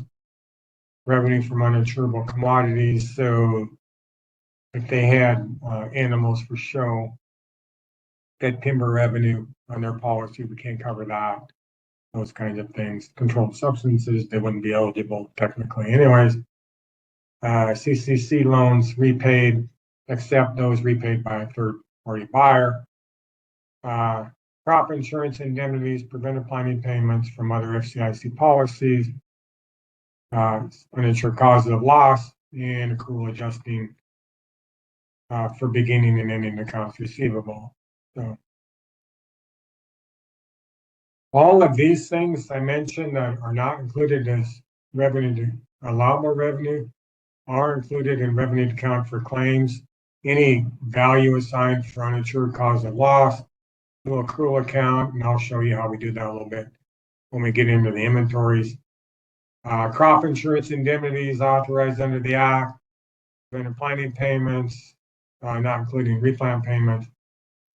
Any expenses which reduce the price received for the commodity that were not considered when determining the expected value. So if the expected value was determined inclusive of post-production cost, and we find that out at claim time, we essentially will factor that post-production cost back as an uninsured cause of loss, and the insured is just paying more premium for their policy than they need to.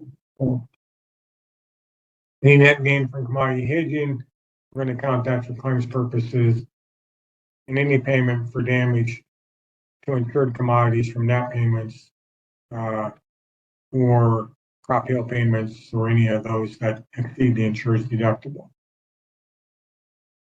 What are post-production? This is the biggest deduction off of revenue that's reported on the schedule.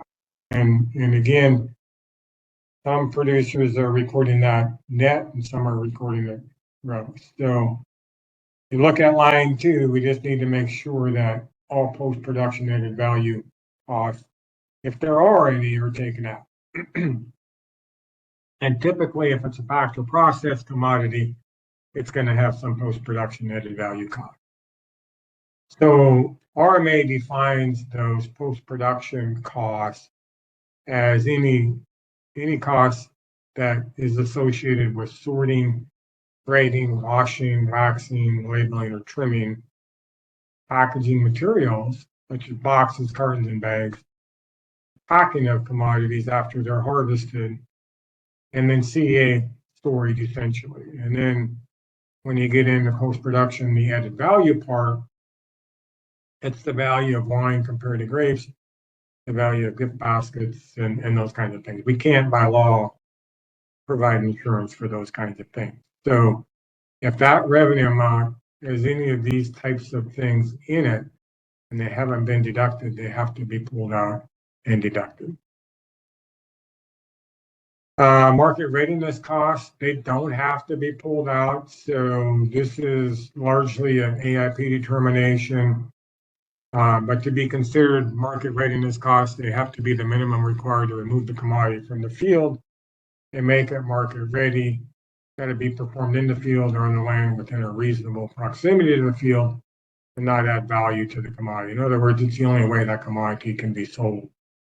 The way I've often looked at this is one time my family and I were in Hawaii and Maui, and we stopped by a pineapple block that was being harvested, and actually went out and talked to those guys. They were harvesting that, and they had a harvester kind of going through in a truck, and as that they were taking the pineapple off, they were basically chopping these things off and then putting them right in those boxes you find at the airport to buy and stuff. Well, that's market readiness. That's how they're being sold.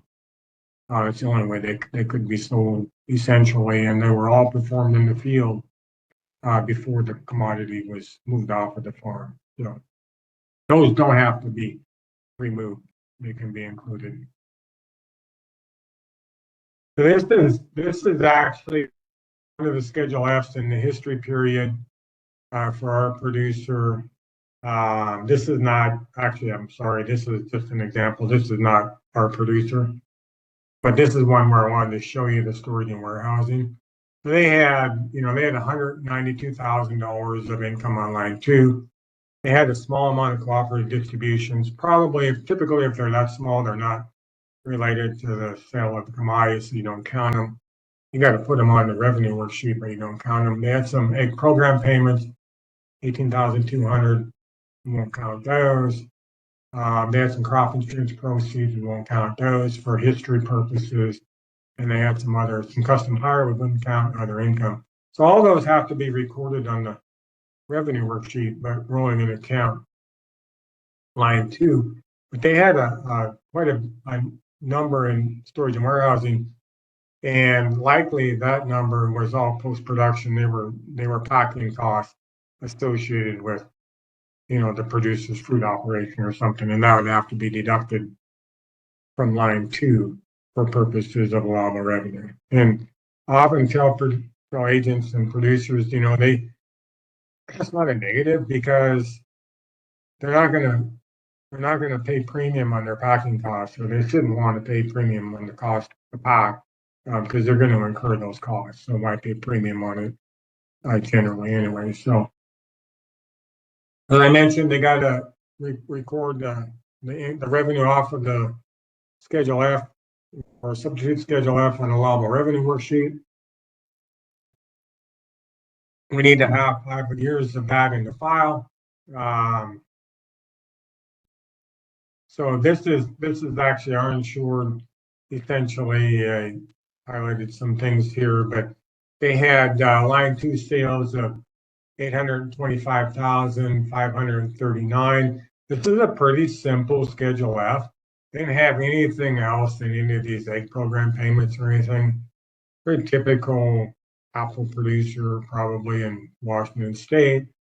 Had a lot of expenses, obviously. Not a big farm, but anyways, it's pretty simple on this one. You're essentially going to take everything off of these lines that correspond. So if you go back over to the revenue worksheet, you'll see line 1C or 37.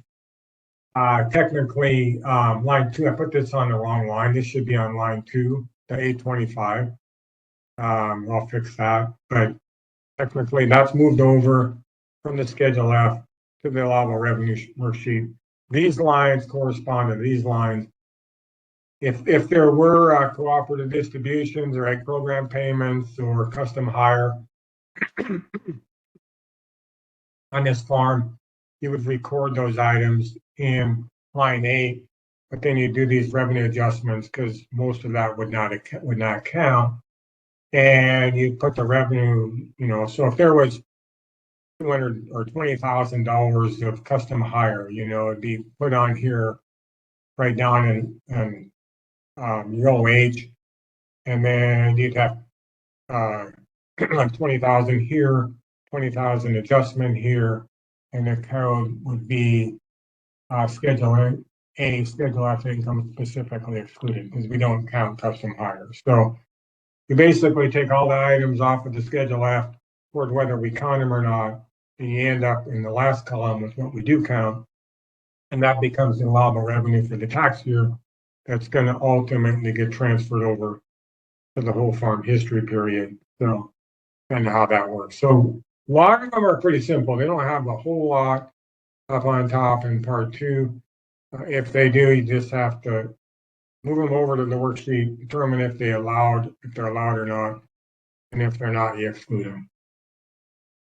So my little checklist on the tax forms and allowable revenue forms. Yep, they had a Schedule F.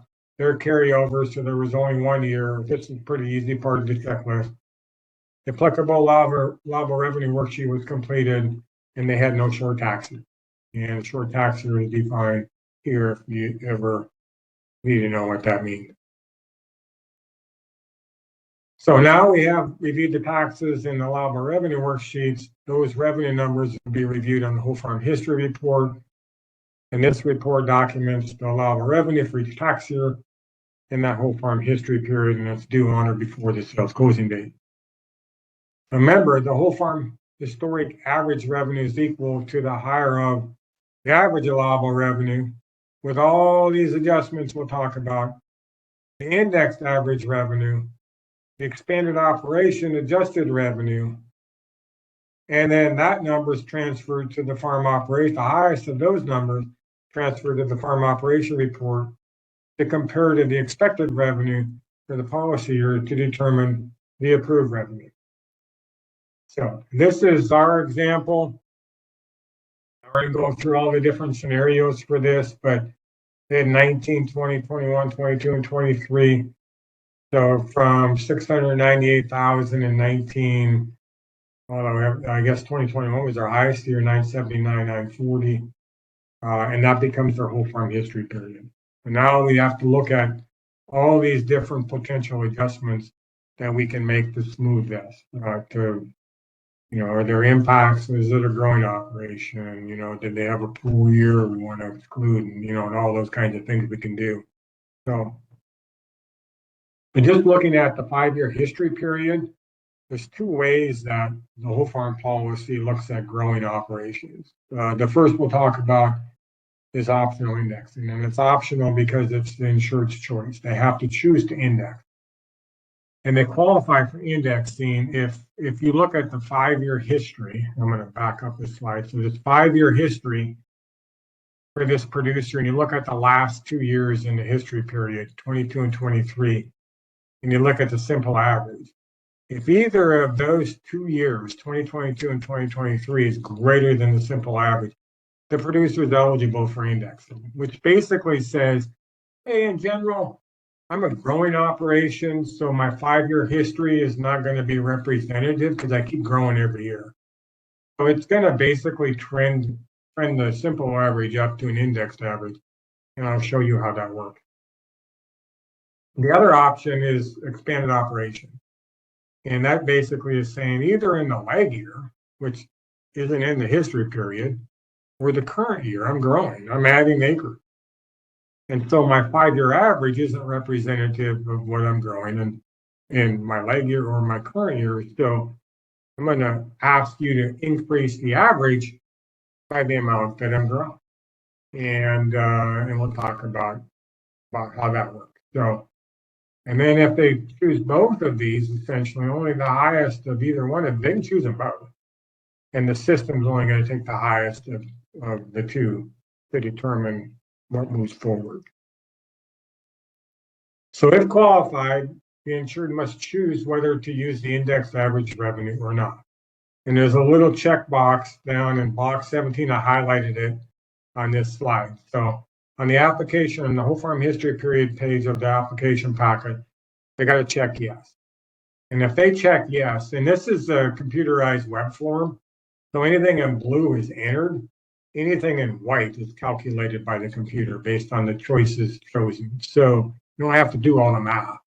Essentially, the computer is going to do that for you. So this producer does qualify for indexing because the simple average is 828. 22, one of the 2 years in the last two is greater than the simple average. So it is going to index if you click on the yes button, our form will automatically populate column 8. But there's a trending formula, and there's actually a formula in the policy that shows you how this works. Not material here because it's all done by the computer anyhow. But that's basically gonna trend each of those allowable revenue years from their taxes up. So instead of a simple average, 5-year simple average of 828,400, they now have a 5-year simple average of 975,003. So that indexing certainly helped this producer. And it's going to look at the difference between 19 and 20, 20 and 21, 22 and 23, 23 and the simple average, and those on. That's how the calculations will calculate for me. So it's going to actually, so the simple average allowable, the index simple average goes up to 975,003. In expanded operations, this one is probably gets the most confused, I think.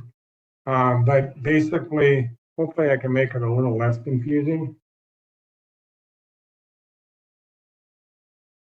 But if the producer can show their farm operation is physically expanded during the insurance period or the lag year, by adding production capacity, they're adding land or a greenhouse or something, increasing the use of existing production capacity. Maybe they're moving from single cropping to double cropping, and it's a good farming practice. This one's a little harder to define, but beginning production on high density blocks or orchards, some of these things can be hard. Or they're making physical alterations to existing production capacity. And the only good analogy I can make there is they were dryland and now they're irrigated. So their production capacity is increased. So it's our discretion. We can approve the operation as an expanding operation. The policy says we cannot consider crop rotations. So, hey, we've had situations come in where the producer says, well, I was growing wheat on these acres. Now I'm growing potatoes. So my production capacity is increased. No, production capacity is the same. The potential income on your acres is increased, but we can't look at crop rotation. We can't look at planting pattern changes, planting a higher value commodity without changes to the farm operation capacity, the physical expansion. So those things we can't look at. No. There's our David Mathis has a note here on 132 of the Whole Farm Handbook, example given where the two most recent years are lower than the two of the previous years. And it's still showing AX. I'll look at that and just remind me when we're done, and I'll pull that up and look at it. So Clacy or Kyle, you guys can remind me on that one. Don't forget when we get done with the presentation. Sure thing. So going back to expanded operations, so we'll also not consider for perennial crops beginning production on an orchard or grafted acreage if any revenue from the production on that land was generated during the insured whole farm history period. So if they're taking a block and it's the same block, same acres, and in the history period, maybe the last year in the history period, they had some income on that. They took it out of production and grafted it so it went out of production for a year or two, and now it's coming back into production. RMA is saying we can't consider that expanded operation because there is income from that block in the history period. And then for livestock, if they increase the number of livestock during the history period with no other changes to the facilities or production capacities. So they got to add a barn if it's a feeding operation or corrals, or add land if they're grazing cattle or whatever. They got to provide verifiable records to substantiate their expansion if it's in the leg year by the sales closing date, and if it's in the current year by the revised farm operation report deadline. So remember too that we got to consider increases and reductions, so we can only consider the net increases in production capacity. So this is an example. I think this example is in the handbook, but the history period in the leg year, this is their acres. So any kind of expansion, to document and verify that, they've got to be able to show us what their acres are in that history period in the leg year. And then we'll look at the acres technically in the insurance period. And we can only approve an expansion in excess of the year that had the most of the acres. So in this particular example, back in 19, they had 500 acres, and that's part of their history period. So they've earned income on 500 acres. And they dropped a little bit, about 50 acres a year, kind of, and they settled kind of down to 350. Well, in 2025, they're coming in with 550 acres. So they asked for a 200-acre expansion because they got 200 more acres than they had in 2024. Well, to the underwriting, they go back and say, well, no, they had 500 acres in 2019, so we can only approve an expansion for 50 acres because they had 500 acres in one of the years in their whole farm history period. So it's a net increase in acres over the whole farm history period. And again, that example is in the handbook. Another kind of look at this is going back to our example. I kind of made this one up for example, but we're going to assume the insured added 3.87 acres of pear production in 2024, which is the lag year.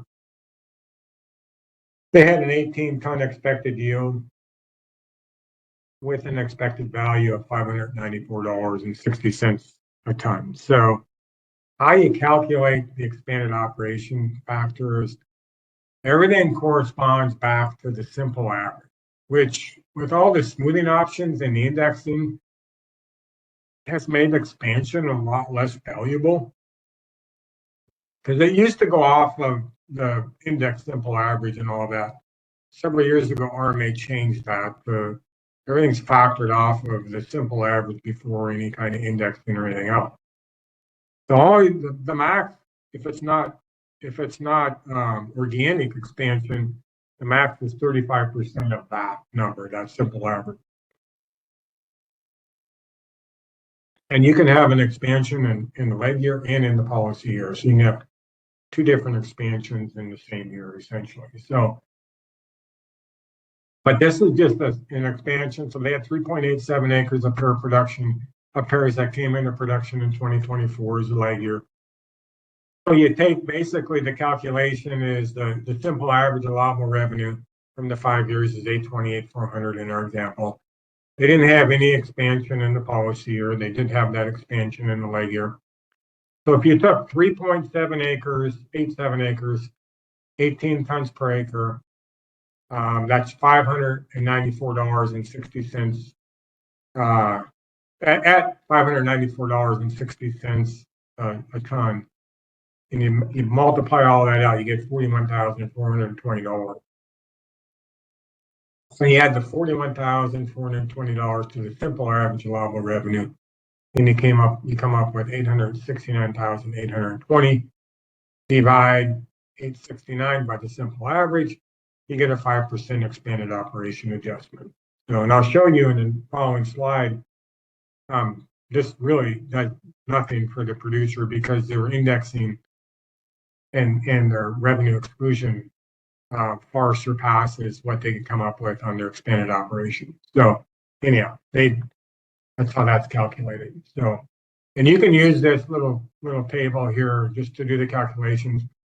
If they had some expansion in the policy year or two, you would just take the acres they're expanding, what they're putting on those acres, the yield times the acres times the value. That becomes your expanded acre expected revenue. You'd add that back in with the leg year expansion, do the math, and run all the calculations. So there's some non-organic expansion or non-organic expansion. The non-organic, hold on one second. On a perennial crop, if the old crop is still in the 5-year history when the new crop starts producing, we can't use it. If the old crop revenue falls off the database the following year, and we use the expansion in the leg year. Yeah, if it's in that leg year, as long as every year, so that's a question on the chat. But basically on a perennial crop, if the old crop is still in the 5-year history, so this is a policy year expansion, and total acres in the policy year does not exceed the total acres in the historic year, then can't use it. But the next year, that latest year in the base period falls out.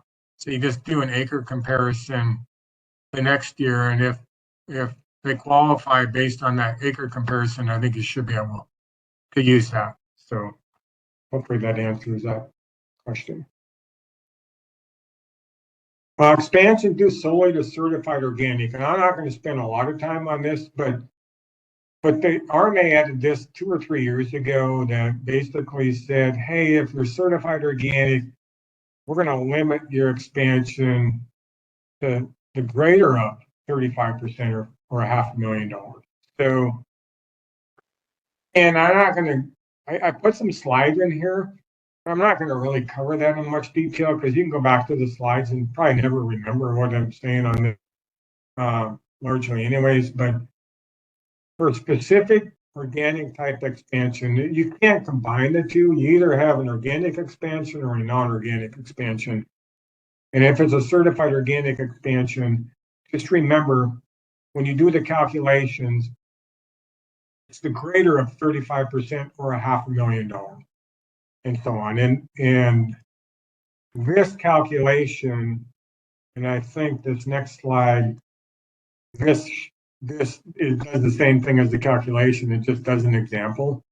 It just does the math for you. So it's basically saying we can go over 35% for a certified organic expansion. And this is how we calculate it, but it's capped at $500,000. So hopefully that'll help you if you get into a certified organic expansion down the road.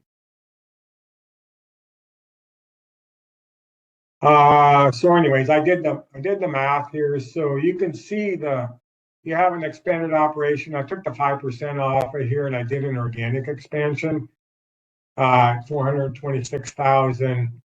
And that's still fell below what the producer was eligible for with regards to all the smoothing options and everything else. But that's where you record the amount on the whole farm history period if it's a certified organic expansion. If it's an expanded operation and it's not a certified organic expansion, the percent goes right below box 15 on the column 7 row, basically, or column. So now this producer chose indexing, they had expanded operation, and they chose the revenue substitution exclusion. And actually, they chose a revenue cut on here as well. So, so anyhow, that's kind of the options. I'll show you all of those options. And we'll kind of walk through the different choices that the producer has. There's smoothing options. These were added 4 or 5 years ago. NAU country largely pushed RMA to put these smoothing options in to eliminate or alleviate, at least not eliminate, but alleviate some of the repercussions of having 1 or 2 bad years in that 5-year history period. So there's 3 options. There's a revenue substitution, there's a revenue exclusion. Revenue substitution, the acronym is RS.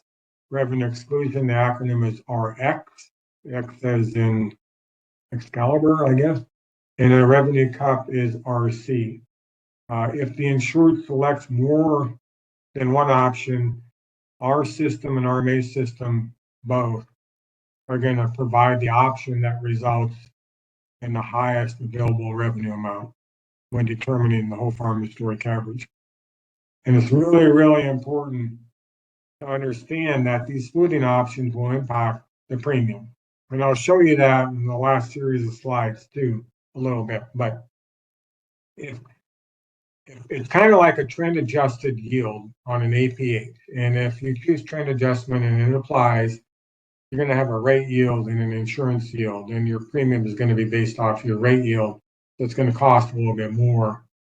And that's the same concept with regards to these smoothing options. So the first option you have is revenue substitution. This is just like an APH, revenue substitution on APH. We're going to say if you choose that, we're going to take the simple average, that 828,400, and say, okay, anything that falls below 60% of that, we're going to substitute with 60% of 828,400. Well, 60% of 828,400 is 497,040. None of these 5 years in this history fall below 60%, so it has no bearing. So you can see the number in the revenue substitution is the same as a simple average because it didn't do anything. So, but if any of these years were below, like if there was a 0 in here for a year, it would plug in 497,040 for that year. How that works. Revenue exclusion, I always tell people this applies to everybody. I mean, everybody has 1 year that's the lowest of 5, right? So producers may drop the lowest year revenue from the history and calculate the average revenue based on the 4 remaining years.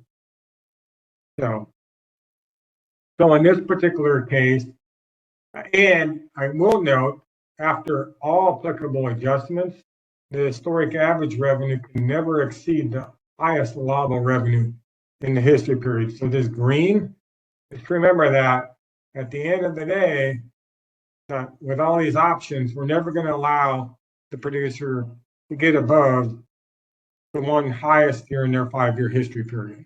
So, but in this particular example, our farm, the lowest year was 2019. It was 698,038. So they chose revenue exclusion. We're gonna eliminate that year. The system will, and do a 4-year average. And by eliminating that year and doing a 4-year average, their index average goes from 975,003, which is the index simple average, to 995,382. So that's how the revenue exclusion works. The last case is the revenue cut. And in this particular case, this is the actual numbers from this policy. Their last year's approved revenue was $928,705. So if they chose revenue cut, the most their historic average can decrease to 10%. So you take last year's final approved revenue times 90%, you get 835. So that's the lowest it can go down if they chose any of those options. So in our example, the RC option was selected. Technically, I took it off because it didn't apply or help the insured, because the RX option results in the higher number. So with all the options selected, and this is our actual final, we look at this basically, the whole farm historic average increased from 828,400 to 979,940, with all the smoothing options and capping at the highest of the 5-year history period. So again, anything in blue is entered. Anything in white on this form is calculated by the computer. So then we're going to take this whole farm historic average in box 19, and the whole farm historic average revenue, final whole farm historic average revenue is equal to the higher of the average allowable revenue, which is the 979,940, or which is this number, the 828,400. Expanded operation adjusted revenue and the indexed average revenue is your whole farm historic average. That's $979,940. This number then gets transferred over to the intended farm operation report and will be compared to the insured's expected revenue in the intended farm operation report and the revised farm operation report, and coverage will be based on the lower of those two numbers. And I'm going to go back to the whole farm history report. I'm going to do my checklist, and I'll do this real quickly, but yeah, they did complete it. It reflects the correct information from the allowable revenue worksheet. There was revenue removed. There wasn't any from the post-production cost. Does the insured qualify for indexing? And yes, they did. And they did choose to index. But if no, and this is one, we've had a couple of situations where we got into a claim and a producer was like, in the end, they were like, well, this was supposed to index. Well, then you go back and look at the form and it was never checked. And we can't increase liability at claim time. So we put a note, and this isn't required and it's not going to be mandatory, but what our note is if that's not checked and they do qualify, we're asking our underwriters to call the agent and make sure, because it is a very crucial thing. It can impact their coverage pretty dramatically. But same token for the agent, double check that. We can't check that for the producer. The producer got to check that. Does the insured qualify for expanded operation? Yeah, they did. They did everything they needed to do. So we checked all of that. It didn't help them, but they did qualify. The other interesting thing to consider in that deal too is it can impact the cost of the insurance for the producer. I worked on one the other day where the expanded operation, we put it into the system and it increases their non-trended, I would say, average. And so it does, and it can impact and lower the cost of the program if the producer selects a revenue exclusion option, for example. So the middle one didn't apply because it wasn't an initial policy year. Did the insured select one of the options? They selected all three of them. And then we just complete the insured's prior approved revenue or 90% approved revenue. So we know that didn't help the producer.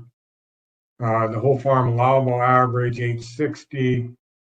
expanded operation adjusted revenue 869. These are all the off of the index numbers.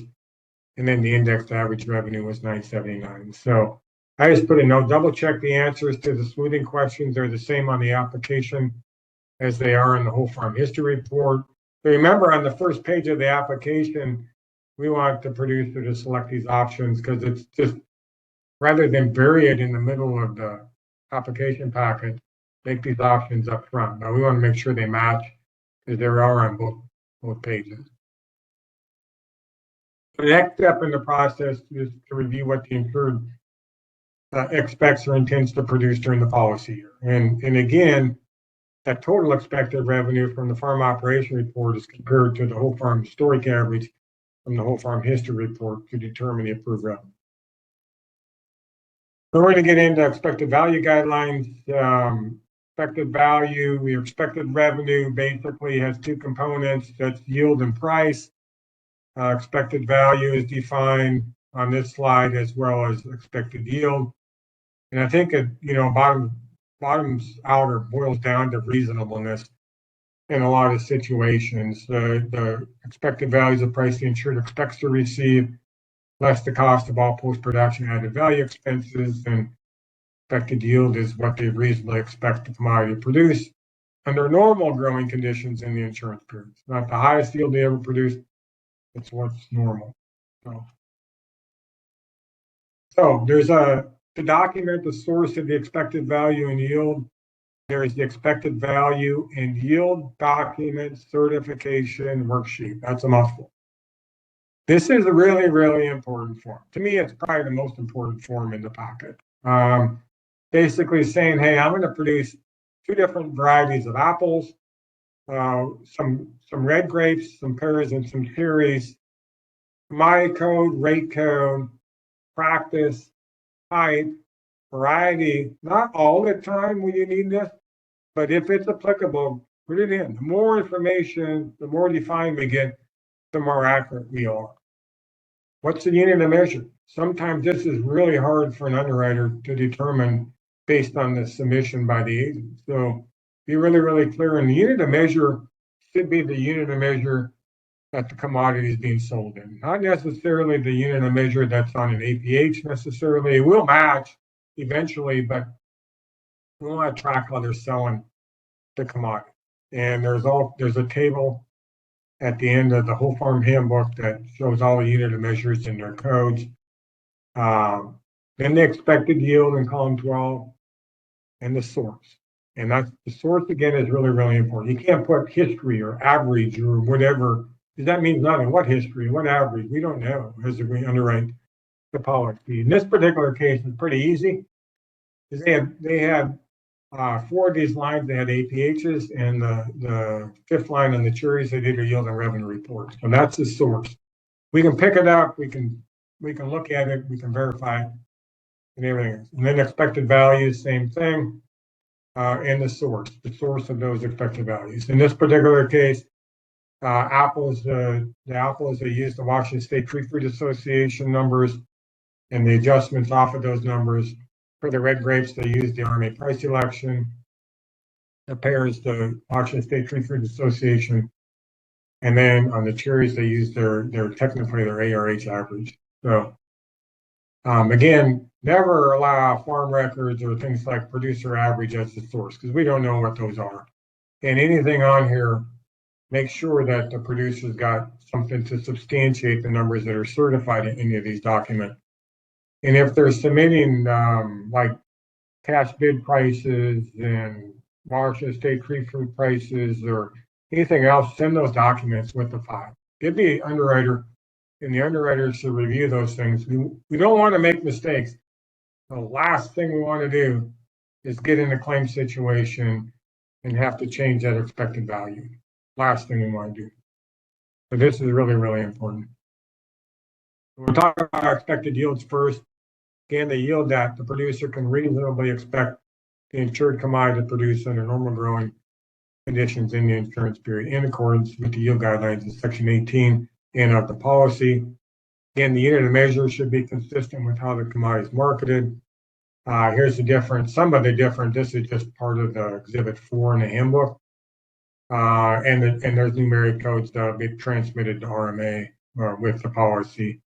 So, all kinds of different ways. When you get into some of these commodities, there's all kinds of different ways they're sold, and so on. So hopefully you can find one of those in the unit of measure exhibit.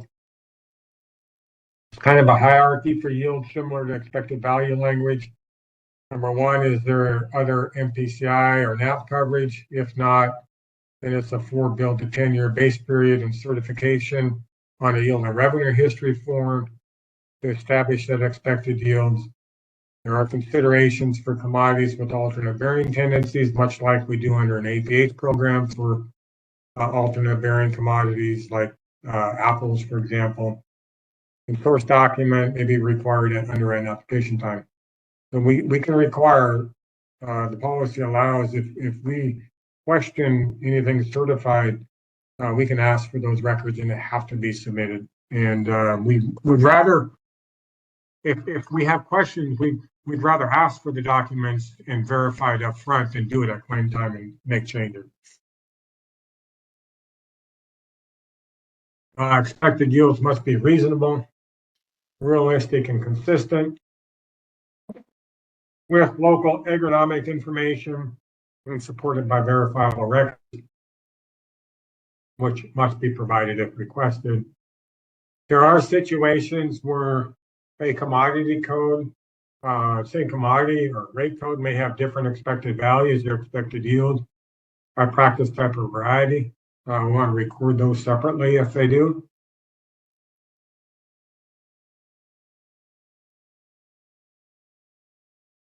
For commodities that are insured by another multi-peril policy that provides individual yield or actual revenue history coverage, then it will be that average yield based on those MPCI, APHs, or ARH forms. For a simple average or a weighted average of every unit they have on their multi-peril policy, whether planted or not. So the agent can't come in and they have 10 units on multi-peril APH, but the agent says you're only going to plant on 2, so he has an average of those 2. RMA won't let us do that because they'll say, well, we have no guarantee when we take the application that they're not going to plant on any of those other acres. So anyhow, it's a simple average or a weighted average of all the approved yields for all the units by practice type and variety on the farm's other policy offered under the act or the multi-peril policy, again, whether planted or not. There's 2 situations when the agent and we can adjust an APH. The first one basically is if they have changed their production practices. And the really only analogy I can think of in this particular case is if their history is based on, most of their history is based on dryland, and now they started irrigating that particular piece of ground for that commodity. So now, and let's say that the last 2 years in their history are irrigated yields. The 8 years ahead of that in their history are all dryland yields. If we can document, substantiate that they changed production practices the last 2 years, we can use those last 2 years in 2T yields and come up with a better average for the grower in those situations.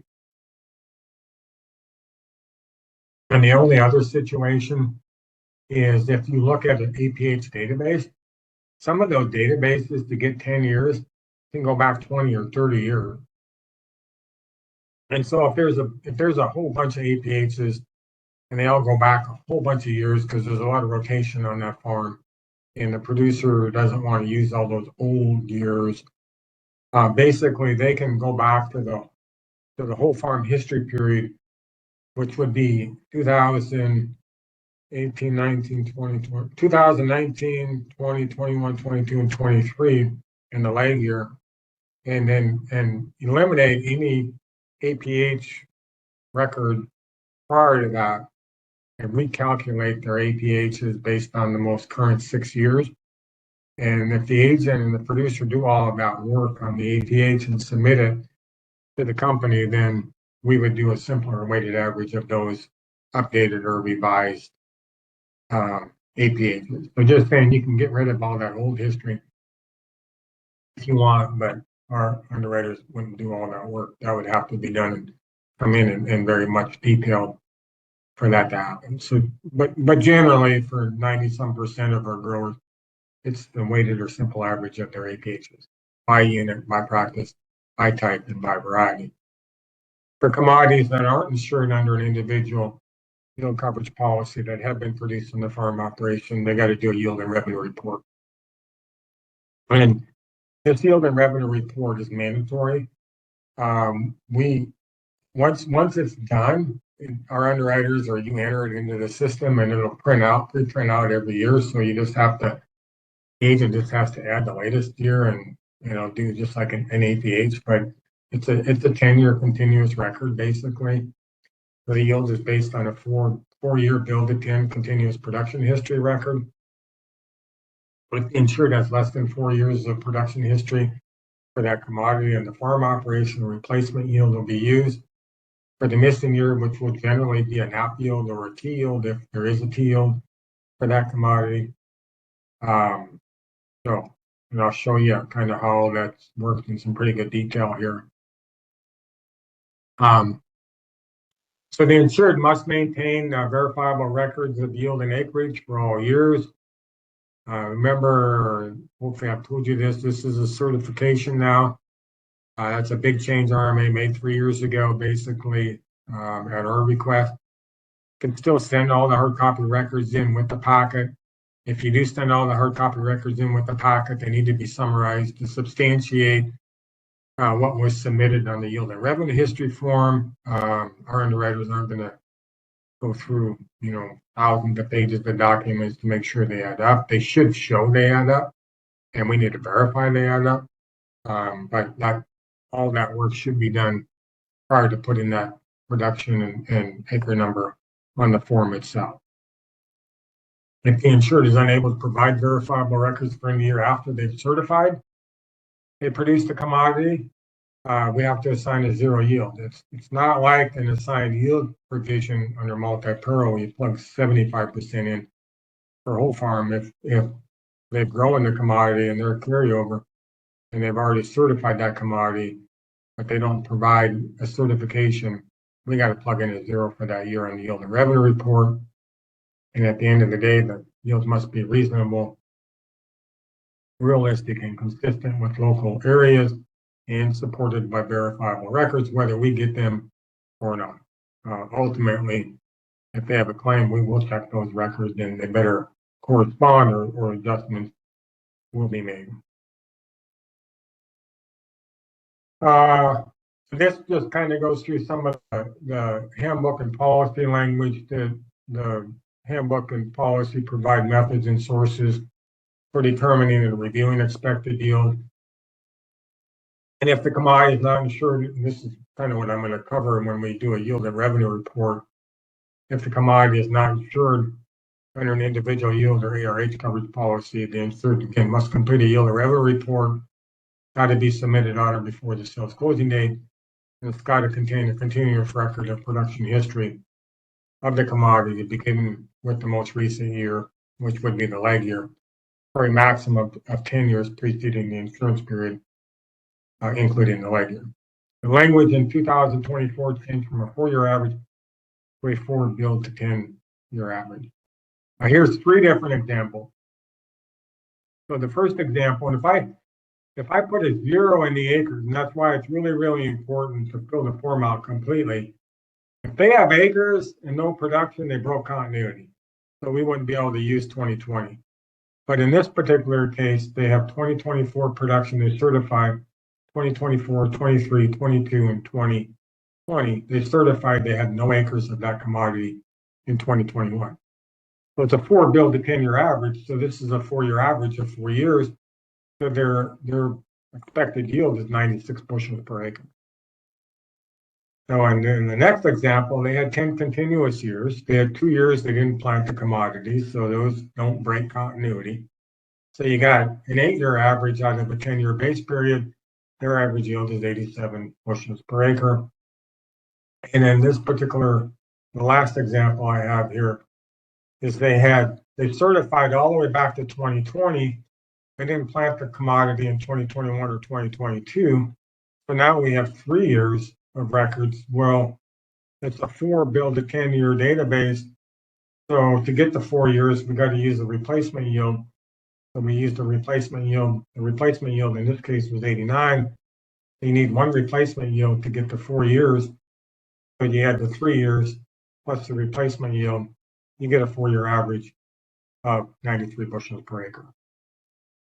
Important, the carryover must provide the most recent year the commodity was planted. Continuity is not interrupted if for any calendar year the crop was not planted, or if it was prevented from being planted by an insurable cause or not produced for any insurable purposes.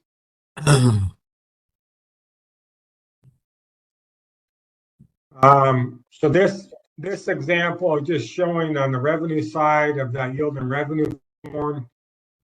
And I'll do an example on this under direct marketing towards the end of this presentation. But if you're not direct market, or we're not calculating an expected value off of the producer's 3-year average, basically, anything highlighted here doesn't have to be completed on the yield and revenue history form. So if we're just using it for yield purposes, we only got to complete the left-hand side of the form. But if it's a combined direct market, or if it's a direct market producer, not a combined direct market, but a direct market producer, we need to come up with a value based on their direct market records, and we would use 3 years, and you'd fill these columns out. Basically, do the math as I've shown in the box on the right-hand side to come up with an expected value per acre, basically, or per unit of measure.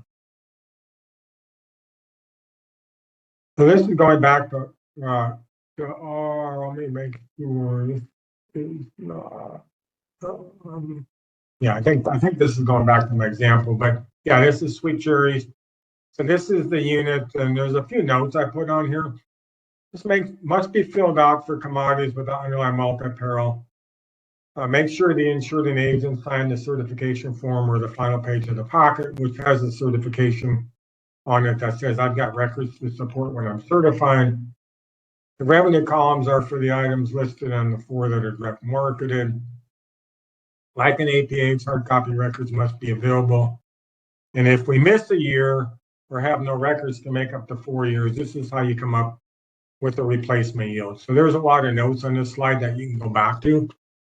But in this particular case, this producer had multi-peril, and then they opted out of multi-peril in the current year in my example. But they took the production numbers in the acres off of their previous APH, put them on a yield and revenue form, and basically come up with an expected yield, which is a simple average of the 9 years that they certified. Really important on those yield and revenue forms to record the record type. What's making up that? So that if we get in a claim and the adjuster pulls this and says, hey, you certified this, you said you had third-party records to substantiate that, we're looking for the third-party record. So, some other considerations, make sure if the insured has an MPSAT policy with NAU that encompasses all commodities covered under whole farm.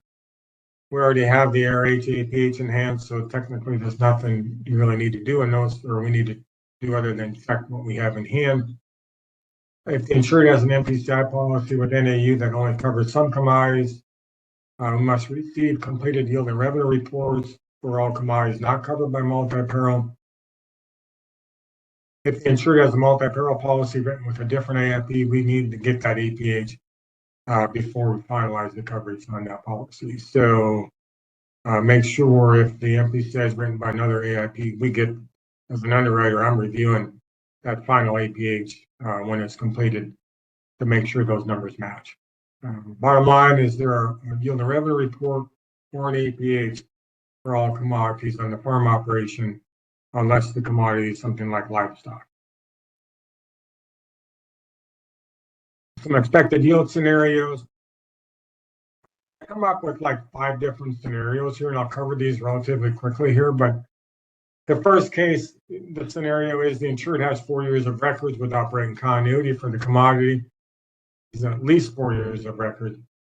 That's easy. It's just a simple average of the applicable years of production history to get an amount of unit of measure per acre. And then there's scenario 2, 3, 4, and 5. And I'm going to cover all 4 of these in the following slides. Scenario 2. And what I did on these slides, there'll be a good reference slide, I think, to go back to.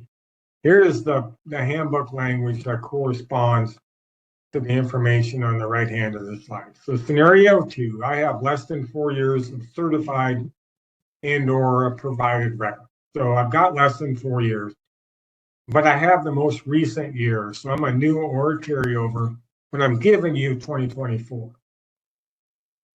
So this is how I complete to get my expected yield. I got my lag year, I have records where I've certified my production. So I got my yield from my record.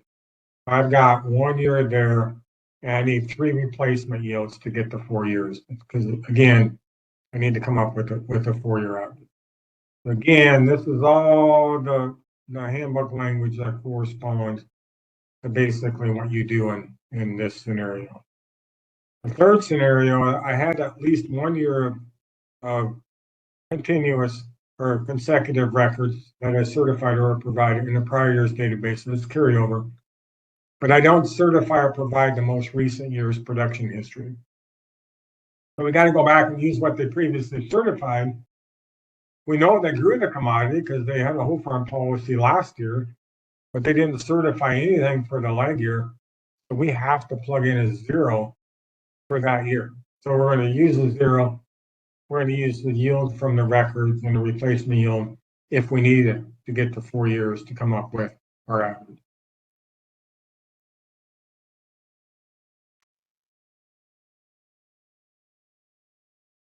My scenario 4, previously, this is a carryover. They had no previous records. So last year, they based everything off a replacement yield. They do not certify or provide any additional records. So they didn't certify anything last year. We used a T yield or an app yield. So we use a replacement yield for the years prior to the lag year and a 0 yield for the lag year if the commodity was produced. So again, pretty simple. Last year was all replacement yields. We know they grew the commodity as we insured them last year, but they didn't certify anything for 2024. We got to plug a 0. And then scenario 5, basically, is they're not a carryover, but the insured has no available records. So this is a new producer comes in, or they got a new commodity they've never had on their whole farm policy, and they just come in and say, hey, I don't have any records. I don't want to certify any records. I may have records, but I don't want to certify any of those records. Basically, we would use a replacement yield, the most current replacement yield, basically, for the producer's expected yield on that policy. We would enter that information in the system. So next year, they would print out a yield and revenue history form, and they would have to start certifying that history for the future.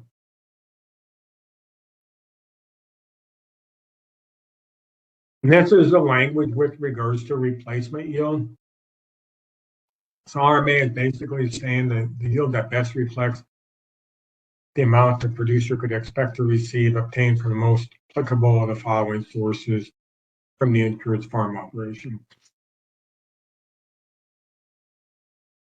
And those sources end up being probably the hierarchy would be the published yield if one's available, but oftentimes they're not available because they're not commodities that are insured by underlying multi-peril, which if they're not, then we go to NAP.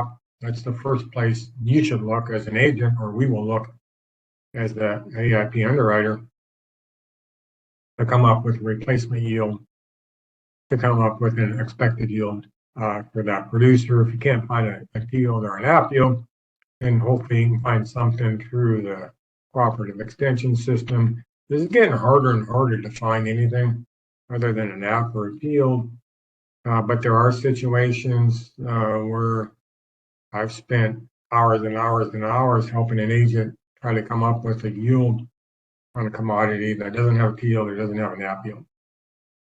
And you got to be creative in some situations and look for anything else. NASS has the National Ag Statistics Service has a pretty good website out there where you can go look to see if they have any information in the state or county. Google information, do whatever. If we end up, none of us can come up with anything we can substantiate, we got to plug a zero in. So it's really important to come up with something. This is an example of a county expected yield that could be used for replacement yield. This is a NAP table.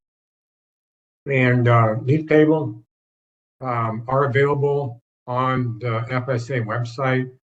The problem is they don't publish these tables till likely sometime in early to mid-April.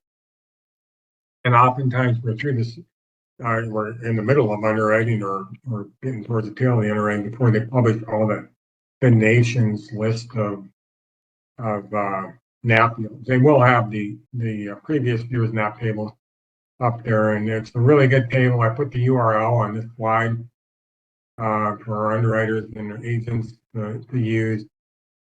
We've typically went to a bunch of the FSA offices, 20 or 25 of the FSA offices starting in January and February, and asked those to get their tables ahead of time before they get published on their website.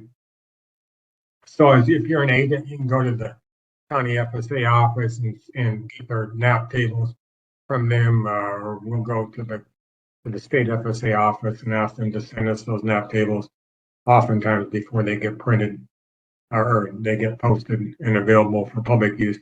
But it is nice that they're now posting those tables on their website. Another note here, in some cases, they don't have underlying multi-peril, but they have a NAP. They insure the commodity under the non-insured assistance program, which is NAP. And if you submit as an agent and we get a copy of their NAP EPH, then we can use that. That would be supporting records to substantiate that yield. So technically, you wouldn't need to do a yield and revenue report if they have NAP coverage on that commodity. Just need to send their NAP APH in like you would a multi-peril APH to come up with that expected value. So going back to our example, remember our insured has underlying multi-peril on the apples, grapes, and pears. No MPCI for the policy or in the sweet cherries. And for commodities insured with underlying multi-peril, it's the simple or weighted average of all the units by practice type and variety of their APH. And then for commodities not insured, this is a summary of just everything we just went over. So it's a good summary slide. I'll go back to our example. And I could all the commodities, but I just did one of them. So if you go back to the 2025 APH for this producer, their approved average is 18 tons per acre. You can see that's what the agent recorded in the expected value yield column, and in column 13, their source was the APH. Well, this was easy for us as a company. We can verify that by pulling that policy's APH from the system, but this has to be filled out by the agent and included on their expected value worksheet, and then we can verify it from here. So that's a pretty simple check, particularly if we have all the APHs. And then for the sweet cherries that are not insured under the multi-peril, this was the yield and revenue history form. Their expected average came up to 13,306 pounds per acre. That's what was recorded on the expected value worksheet. And their source was the yield and revenue report. So pretty simple there, but everything's documented. We can substantiate all of that information. Now we're going to get into expected values or price for most commodity. And this is very, very critical. This is the hardest part of whole farm revenue protection. It's one of the most difficult things for some commodities, basically. So the source used to determine the expected value must reflect the price of the commodity during the insurance period and when the commodity will be produced. So this is right out of the policy, this language, it's verbatim. Even the example in the policy, it says, for example, if the commodity is traded on the futures market and the price of the commodity in the market is below the FCIC published price, AIP will not agree to use the FCIC published price to determine the expected value. And then the source has to be in the marketing area where the commodity will be sold. So we can't use the Chicago board price for a wheat price for a commodity in northern Idaho because I'm not going to deliver my wheat to Chicago. So we have to do a basis adjustment to come off of that price, for example. Then when the commodity will be harvested, again, another good price source. I'll show you in a few slides a cash grain bid, for example, and it'll have 15, 20 different prices on there for different months. And all the prices up through July are old crop. All the prices from July, August, and September are new crop. We need to use the new crop prices in those situations. And then at the time the expected value is determined. So we're going to make the call, and the agent's going to make the call when they're filling out the intended farm operation report. And RMA put an example in here, and there was actually a bulletin they sent out last year that was largely reflective of grapes in California, but it basically said if the FCIC publishes a price for the commodity in November, which is significantly different from the price the insured can reasonably expect to receive at harvest at the time they submit their intended farm operation report the following March, will not agree to use the price the FCIC published in November. Again, I mentioned potatoes earlier. RMA has a $10 potato price. Right now, potato prices are in that $7.25 neighborhood. We're not going to utilize, we wouldn't determine RMA's price election to be reasonable for 2025, as an example. The expected value and yield source must be reported on the expected value or expected yield and value source documentation certification worksheet. And I said on the bottom of this is the most important check in whole farm. It's not easy. But if something doesn't look right from an underwriter's perspective, take it to the next step and have it checked. I remember one case last year. It was a line of, and these things get complicated. And it was a policy I was helping an underwriter review. And when you look at all the numbers, they can be a little bit overwhelming. But when you just break it down, and I looked at it and I missed it to begin with. And after I went back through the policy, I'm like, man, if you took the yield times the expected value that the producer put on the value worksheet, that's $40,000 an acre. Pretty good expected value per acre for a commodity like peppers. So that triggered a little red flag in our minds, and we went back and were able to adjust that. Something was wrong. So again, $40,000 per acre on an acre of peppers is probably unrealistic. It'd be nice, but it's probably unrealistic. So, and then the expected value of the commodity, the price the insured can expect to receive when the commodity is harvested, and based on the following sources in order of priority. So the first is the contract. If they have a market contract, that trumps everything. And I might say this multiple times, but hopefully not. But it doesn't matter when that market contract comes in. So we are not going to put the contract price on the intended farm operation report until any country gets a copy of the contract. And then we're only going to use it for the amount of expected production that's under contract. But rest assured, if you're an agent on the phone, you don't have to worry, because even if we get that contract in November, if it's for the commodity that's on the farm operation report, we will adjust that price to the contract price for the portion of the production that's under contract. But that trumps everything. Market contract. Got to be a valid contract, got to meet the terms of the policy to be a valid contract. Second hierarchy is in some cases, and you can see this sometimes in California or Florida, where they might be producing citrus, they might be producing cherries or strawberries, I should say, or something like that, that are being harvested over an insurance period. So you might be putting strawberries on a intended farm operation report in February that are already being sold. That the insurance period is January 1 through December 31st, and they're already selling strawberries from this current insurance period. You have to put that sale price as the expected value on the farm operation report. They either have a contract, or they've already sold some of this year's production, or it falls into number 3. And then it becomes the price that the company agrees best reflects the price the insured can receive from the most applicable of the following sources. So these are not in any hierarchy from here on out.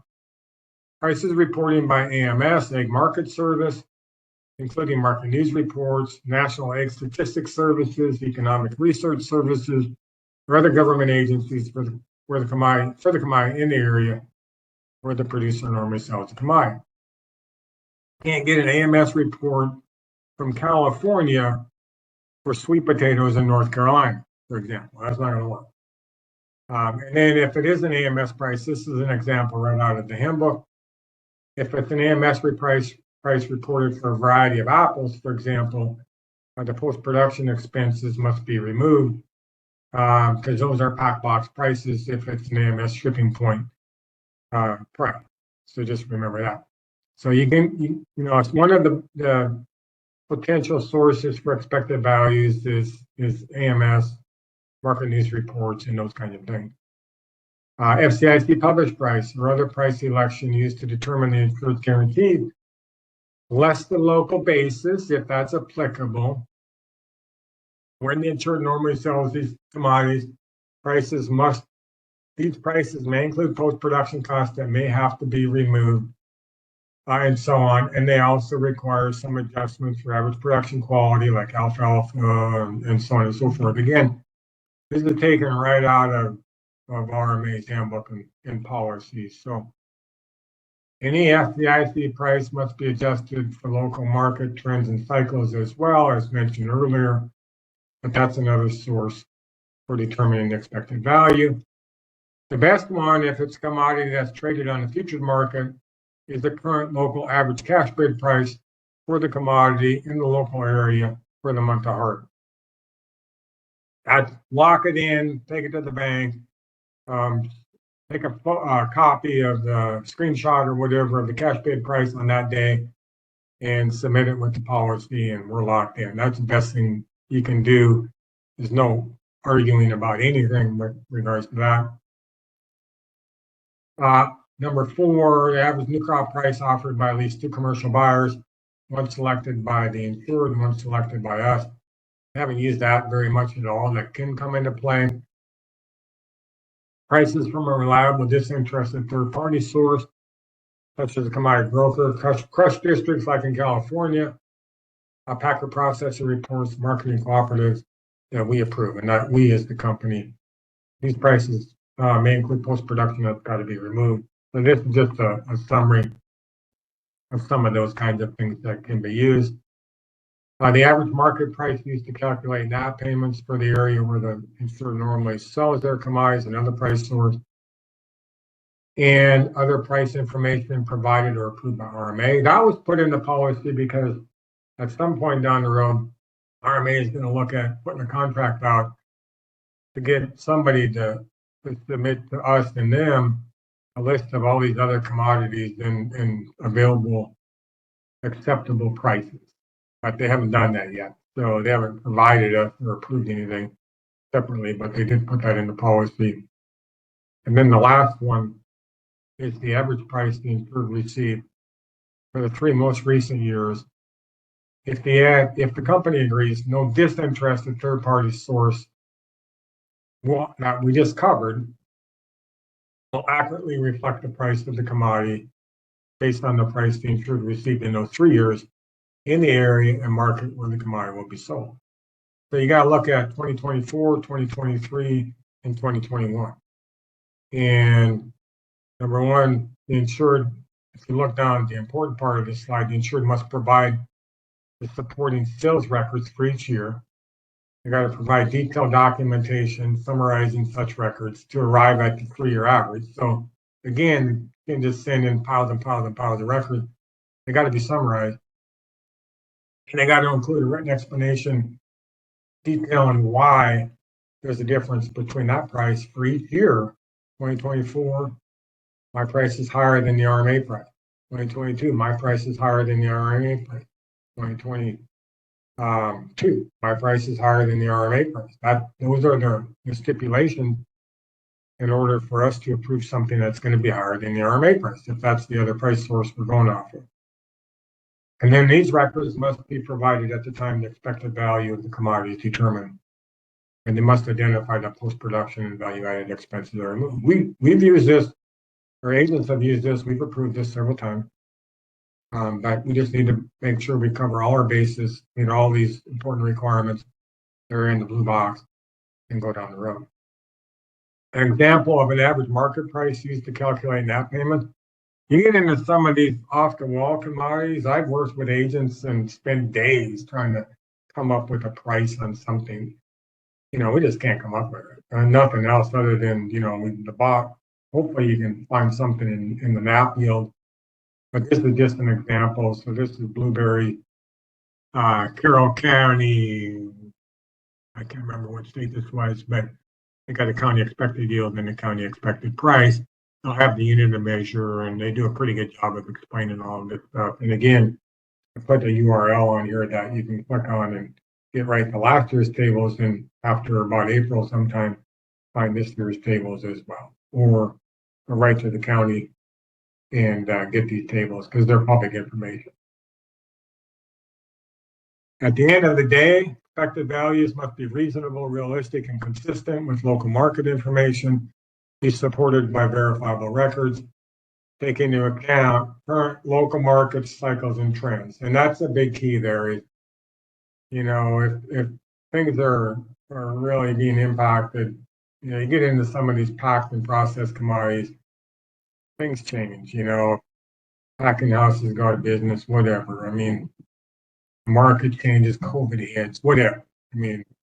If the market trends are changing, they got to be reflected. It's not a giveaway program. So we can ensure natural causes of loss, and that's it. So they got to exclude post-production operation expenses. If they're commodities purchased for resale, we got to exclude the cost of the commodity, which is beneficial to the grower anyway. And if they're vertically integrated, they got to be consistent with values obtained from objective sources. So that's really, really important too. So vertically integrated operation can set their own prices, but we got to really, really verify that they're consistent with what everybody else is buying apples for, or potatoes for, or whatever. I worked on a case probably 20 years ago now on an AGR case where it was a packing house set their own prices, and basically the grower was being compensated by their overrun policy or AGR policy.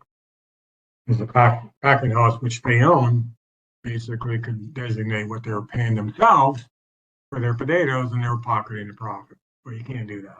So, end of the day, I've only had this happen once or twice in my last 8 years at NAU or 9 years at NAU.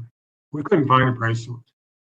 Period. And we worked with the agent, and the underwriter, and and at the end of the day, we came down and we couldn't come up with anything. We had no idea. Agent had no idea. Producer really couldn't come up with anything we could lay our hands on. We had to plug a zero in. Hopefully, we don't have to do that for anybody else.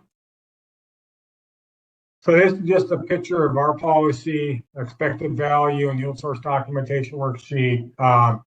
They used on apples up in the Northwest. A lot of the agents will use the Washington State Tree Fruit Association, which they publish weekly numbers, sales numbers, these season-to-date numbers, and they're all adjusted for processing and packing costs and college and those kinds of things to come up with a price based on post-production added value prices. So this is just a picture of one of the weekly bulletins, and it's the week of the date the producer filled out their farm operation report, uses season to date for that variety, and then run it through the calculations to deal with the pack out and the packing costs and those kinds of things. The red grapes, this particular situation, these were juice grapes, determine the RMA price. Actually, that says wine, but they should be juice grapes on there. Anyhow, the price was $288, and that was the RMA price election. And pears came off of the Washington State Tree Fruit Association price source. And then the cherries was a calculation from their ARH average, and we came up with $1.06 per pound. So everything was documented, everything was included with the packet and substantiated. So this producer would go down the road and have no concerns taking their expected values to the bank, essentially. Expected value and yield source documentation certification worksheet has a part 3 on it. And this part 3 is basically only filled out for micro farms or combined direct market. And if you have a producer with micro farms or combined direct market, this is how you come up with an expected value per acre, essentially. And that part 3 has to be completed to produce that expected value per acre. And for micro farms, it's a 3-year build to 5-year simple average of their history. This is the year produced, total planted acres, and their total revenue. So we don't come up with an amount per unit of measure. We come out with an amount per acre for the micro farms or for the combined direct market. Come up with an average. So in this particular micro farm policy, we'd have one line on the intended farm operation report. We'd have their acres, micro farm on the line, $5,040 per acre, and you get total expected revenue based on 9.5 acres. So pretty simple. It was RMA's goal, basically to make that a lot easier to establish and come up with an expected value. This is the slide I mentioned on understanding grain prices. Not our example, but it's for some reference. So this is an older example. This is a bid sheet from February 15th of 2022. So if a bid sheet from 2022 from an elevator in Illinois, it came in March of 2022. So we're not going to use the February, April, May, June, July prices. This is a corn delivery. They typically harvest their corn in October, but we can use that cash bid price, which is $5.65 per acre. And again, if they submitted this cash bid on that day when they did their farm operation report for corn, we would lock that in, put it in the file, and go down the road. That's the best thing that they can do. But it has to be for the month of harvest. And you can see if you're in Illinois, you're not harvesting corn and for the current year in February through September. You're harvesting in October and November. Here's my checklist for expected values and yield source certification worksheets. So basically, I won't belabor this too much, but I'm going to just kind of walk through the expected value and yield source documentation. Everything broken out by type, practice, and variety. That's really, really important. Is the source recorded are any commodities reported under combined direct market? No. Expected values. Is there any market contracts? No, there wasn't in my situation. But if there is, I want to record that we got a copy of the contract. And that's important for an agent too. We need to make sure the agent gets a copy of the contract. So, and was anything already sold for the current year? No. Or any of the sources direct market? No. If none of the above, any of these sources used? Yep. I used some FDIC prices. I used some other prices reported by some disinterested, reliable third-party sources. And then it's the source average price insured received for the 3 most recent years? No. And then on yields, are any commodities insured by another policy that provides individual yield coverage? by the county, yep. And I had some commodities that were not insured. So I had a yield and revenue form, I had an 8-page form, and I documented my checklist and everything. And for all other commodities, I didn't need to use, but I didn't need a replacement commodity for anything. But I did have cherries on the form, and they did certify their acres in production on the ARH form. They didn't provide the documentation to substantiate that. So our underwriters, we asked our underwriters to make sure when they finish underwriting to send a letter back, say, hey, here's your approved full farm policy with your coverage, yada, yada. These are the changes we made. Oh, by the way, you certified your history on your cherry. Just a heads up, if you do have a claim, make sure you've got records to substantiate what you certified, and we may ask for those records. And if you don't have records, we will revise that record. So just a heads up on that. Make sure, and we'll make sure we remind the agent as well on that. But that's really, really important to me, is that highlighted portion of this worksheet. So we're going to move into taking the information off of those worksheets and putting it on the farm operation report. So basically, we started with, if you go way back to our whole farm history report, we came up with $979,940. And that's the starting. Now we're going to compare that to the intended farm operation report and ultimately the revised farm operation report. So the intended farm operation report is completed at the sales closing date, and it's for the policy year. And essentially, it's basically saying, this is what I intend to produce for this insurance period. These are my expected values and my expected yields and my expected revenue per acre. It's kind of like I'd go to the bank and say, this is what I want to get my operating loan based on. This is what I intend to produce, and so on and so forth. You go to the revised farm operation report, which is July 15th, which is technically what I would call the acreage report for whole farm history purposes.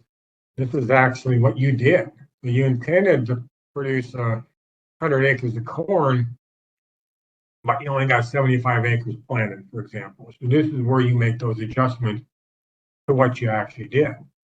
There are situations where this is, whole farm is for all commodities around the United States. Everything doesn't match up to July 15th growing season or any of that kind of stuff. There are times when things happen after July 15th. So if anything changes in the farm operation for the insurance period after July 15th, the insured has 30 days after they make those changes to notify the company of those changes. And we will revise that farm operation report anytime after July 15th if they notify within 30 days of making that change. And every time we do that, we're going to make those adjustments based on that time period. And basically, then we're going to compare that 979, 940 to whatever the total final expected revenue is on the revised farm operation report. And that becomes the average insured revenue that we're going to take times the coverage level to determine the liability. And then at the end of the year, prior to the next year, in all situations, the insured needs to do a final farm operation report. And we'll go through that in our example as well. To get into the intended farm operation report, if the insured is a carryover insured, the AFP will cancel. This is RMA's language, not us. The company will cancel the policy effective as of the cancellation date if we don't receive the insured's completed whole farm history report and their intended farm operation report as required under Section 15 of policy. If the application is rejected, we need to send a letter back explaining why it's rejected. It has to be sent to the applicant. So, intended farm operation report, they provide detailed information for each commodity they intend to produce. Remember, this is before sales closing. That they intend to produce or purchase for resale should reflect what their farm can reasonably produce with yields, amount of sellable production, and expected revenue, with values reflecting expected sale prices by markets where they're actually sold, which is what we've already covered. If there's multiple types of practices that have different values, enter them on different lines, or they should be entered on different lines. And for the initial policy year, the insured must report any damage that has occurred to any commodity already established in the farm operation at the time the application completed. Remember, insurance doesn't attach till 10 days after we get the completed application, the first year of insurance. So here's the farm operation report. Here's a blank one, and I highlighted some areas of importance. So it's all important, but I'll talk about a few things. So 4A up here, the county where the majority of the revenue is expected to be earned change within the policy year. So this can be between intended and revised. Maybe they bought a farm, they picked up some additional acreage. Now it's not Yakima County anymore. Now it's, another county. So we got to change that. So that has to be completed by a revised farm operation report. Yes or no? I mean, did it change or not? That's an agent and producer got to complete that. Do they have other insurance? This is highly critical.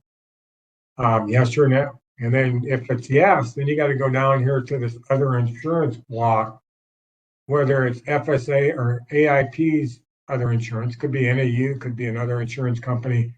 It could be FSA if it's a NAP policy. So record that other information in here and their policy number and the date they obtain it. That's required by RMA.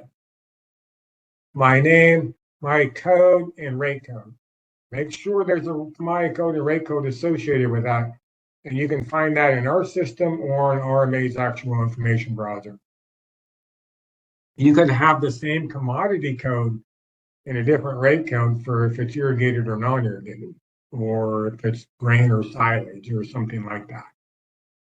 So make sure you do that. If you want to still put in method of establishment, that's by the acre generally for most producers, unit of measure, bushel, however they're selling the commodity, expected value, expected yield, intended quantity. We didn't highlight it, but that's typically acres.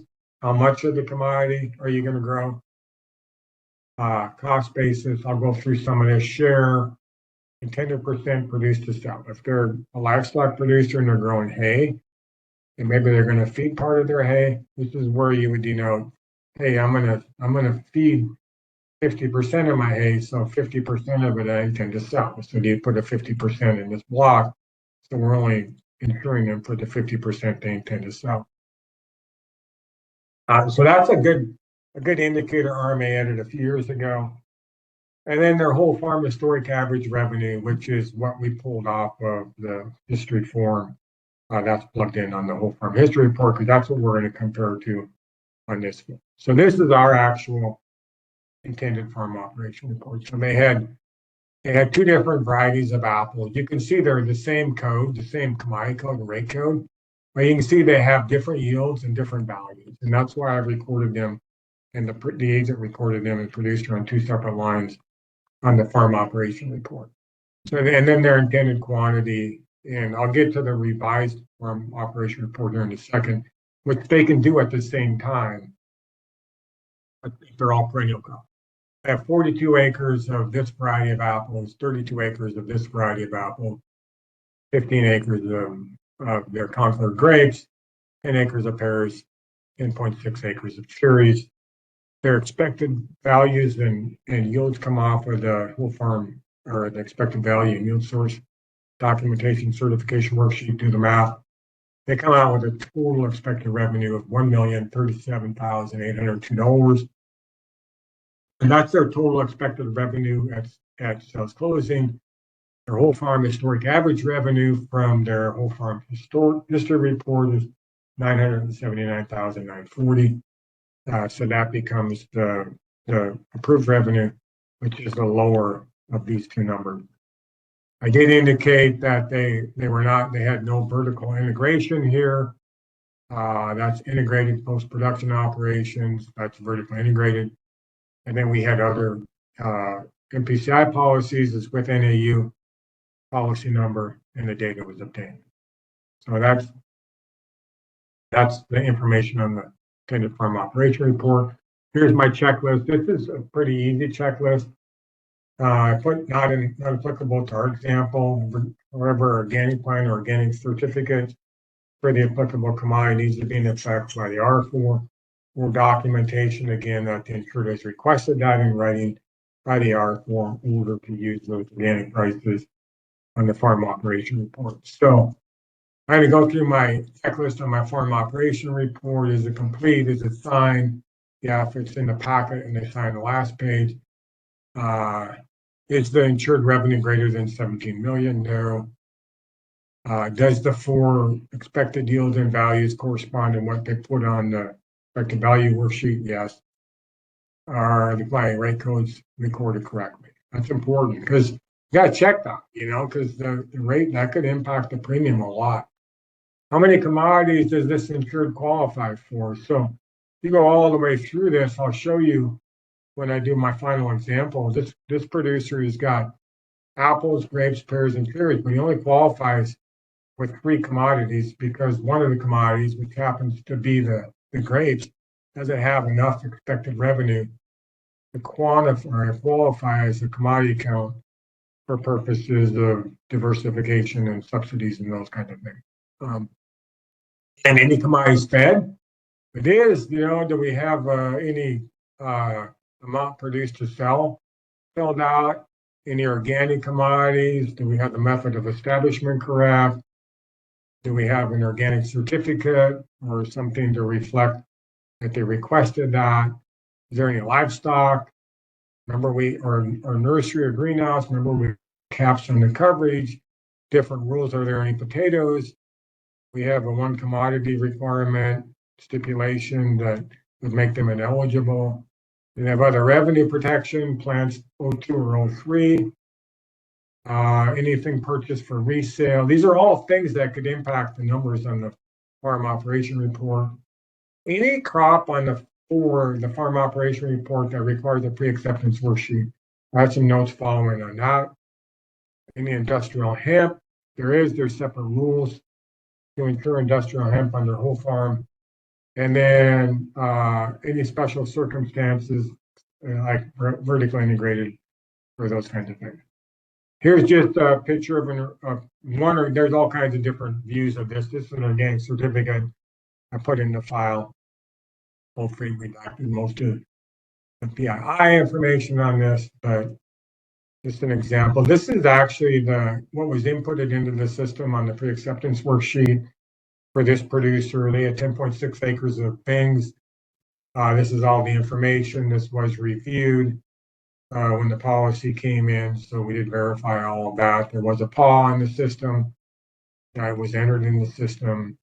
And just remember, if it's a brand new insured to NAU country or a transfer to NAU country, or if on the PAW it designates that there's been any damage on the commodities, we're going to require a PAIR, which is a pre-acceptance inspection report, be completed by one of our adjusters. So that's important. This was mentioned in our previous agent training that we did on all the updates for 2025. But the users now have the ability to copy the PAW data between policies. I'm not going to belabor this, but within the system, if there's a PAW on the multi-peril, it can now be copied into the whole farm policy. So you don't have to re-enter any of that information. And that's a really nice addition our IT folks created and can now be used. So this is just some information on vertically integrated producers. And our policy in our example isn't vertically integrated or anything else. This down below, right above the little blue box, is the definition of vertically integrated operation. And that's basically if the person has a substantial beneficial interest in multiple entities that buy and sell commodities from each other or move commodities from one entity to the other to conduct post-production operations on the commodities, they're vertically integrated. And like my example in the court case I had 20 some years ago, the producer owned a packing house. Packing house was a separate entity. They would sell their own packing house, their own potatoes and pack their own potatoes. Well, they were vertically integrated. There was multiple entities, the packing house and the insured. They were related, and hence they became vertically integrated. So one of the most important components of whole farm, if they are vertically integrated, is to note it. complete a VIP form and make sure that the producer understands that we're going to have to go out and make sure that their prices and their values and everything else associated with that policy corresponds to any other entity that may not be vertically integrated. You don't want to be in a position of manufacturing prices and spreadsheets and other kinds of things, because they can do that in their accounting mechanism. And if their packing costs are $5 per box for everybody else, and they're $7 per box for themselves, which reduces the amount of revenue on the commodity, something's wrong. So those kinds of things have to be checked, and that's why it's important to denote that, essentially. And just copy part of the beginning and the kind of the ending of the vertically integrated form. All the information talks about the crops, the practices and types, and then a certification down here by the producer. And it's very, very important, again, to get this filled out. This form is part of the whole farm forms in the agent library, or the one of the documents in the agent tool library for whole farm. And then inventory and accounts receivable. Whole farm, we only cover revenue from commodities produced within the insurance period. So we need to have inventory and accounts receivable to make sure we document that there may be some commodities from the previous year that either are sold and we haven't received the income on, or in storage and haven't been sold yet, because we don't want them to negatively impact the revenue from the sale of commodities in the insurance period for the current insurance year. Beginning inventory, basically kind of the definition, the ending inventory definitions. The beginning inventory is due at the time of application. An important reminder: if the insured does not submit beginning inventory reports, including zero inventory, any revenue received from commodities produced or purchased for resale in the prior year reported on the insured tax forms will be included as revenue to count at claim time. So here's a copy of a inventory report, not the one for our producer, just a copy of an inventory report. This is the only part of it that needs to be filled in at sales closing time. Box 6, 7, and 8. My name, I've got wheat. It's on my farm in bin 12A, and there's 20,000 bushels in that bin. Now we can go out and measure it, those types of things if need be, but that's all of it I need to know. If there's no beginning inventory, put 0 on this form and submit it. So the rest of this is going to be done if the producer has a claim. So you don't have to do any values or any of that kind of stuff. It just says, hey, if we get in a claim, it tips the adjuster off that there's probably income on the 2025 Schedule F, that they sold 2024 wheat in 2025 because it was inventory on January 1. So we don't want that to count against them if they have a claim. This is our beginning inventory report. They had galas, they had grannies, they had CA pool 12, beginning inventory, 10,000 boxes and 5,200 boxes. I just made these up. Essentially, again, that's the only part of that form that has to be filled out at the beginning of the year. But this producer, the only inventory they had was their galas and their grannies. So, and two, for the underwriters on the phone, if this is blank, there's no zeros in here, not our requirement, but a service we can provide to the agent. Call them up and say, hey, double check there's no inventory. Because if it turns out we're working a claim and they come in and say, hey, there's $250,000 worth of 2024 Apple sales in my Schedule F for 2025, our adjuster can't exclude it if there's no inventory report that reflects that. So that's really, really important. Accounts receivable kind of thing. Basically, it's like I've sold my apples or my pears or my cherries, but I deferred my payment into the new year for tax purposes. So this is when it's due, same as the inventory report. And then basically this is my accounts receivable report. I changed the names of some of these, but apples, I've got $125,000, 269 of sales.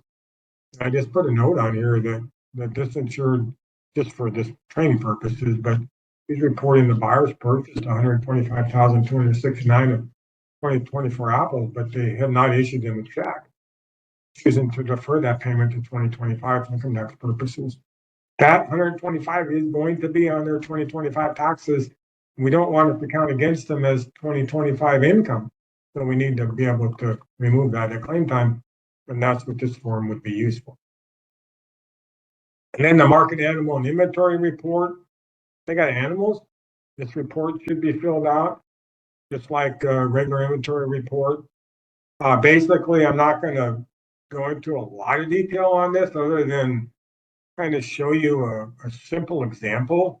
This would be an example of a cow calf operation in their spring calving. So basically, I'm filling this out in February.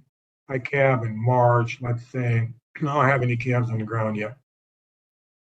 I've got my part 2 is breeding livestock only. I've got 306 mother cows. I got 3 bulls on my operation, and I got 16 first-year heifers. So that's basically what I got. Part 3 wouldn't have anything on here because the calves haven't been born. If they were fall calvers, then they would have the fall calves here with the number of calves, their average weight as of December 31st. And we would value those calves then at that point in time on January 1, because we can only insure those calves at that point from January 1 through the end of the insurance period. So that's kind of how this form is used if you have animals.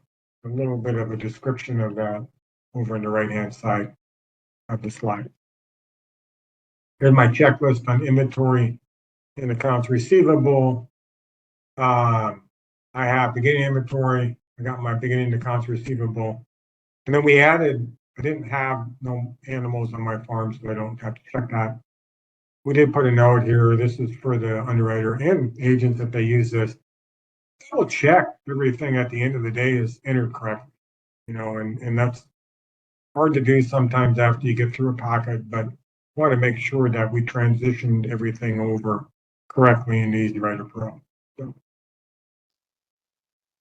that takes us through the underwriting, the initial application. I'm going to go through a few slides on revised farm operation reports and a few other things, combined direct market, for example, and then I'm going to finalize one other example, and then we'll call it a day. And I'll go through this part a little bit quicker because it doesn't pertain as much to sales and initial underwriting on the policies. But the R4 is, to me, is really, really important. It's the acreage report. It's kind of like where you shore up everything that was done at sales closing. So it's due by July 15th or within 30 days of the insured making changes to the commodities grown on the farm anytime after July 15th. If the insured I-4 includes only expected revenue from perennial commodities already established on their farm operation and no changes are anticipated, they can do their intended and revised at the same time. And I'll show you that on our policy. So if the insured fails to timely submit their R4 or were unable to verify the information that was submitted, the company must deny any indemnity or replan payment, and the insured still required to pay the premium. So it's really, really important. They can't bail out on the agent and the company at R4 time, say, hey, crop looks good, I'm not going to submit anything, and get out of the policy now. They're going to be charged the premium, and we're going to go on with the policy, but we will deny any kind of indemnity that comes up. R4 must include any commodities that were actually planted or purchased for resale, commodities that were intended to be produced or purchased for resale but will not be produced or purchased for resale, such as the case of preventive planting, and the reason they were not produced or purchased for resale. Any commodities that were not on the intended report, but now they've added them to their farm operation. Any damaged commodities and the reason for the damage. any commodities produced to replace commodities damaged in any circumstances that will affect the expected revenue. That's different from what they put on their intended farm operation report. So it is really a massive check point for the policy. We got everything right, acres right, right commodities, right types, right practices, and those types of things.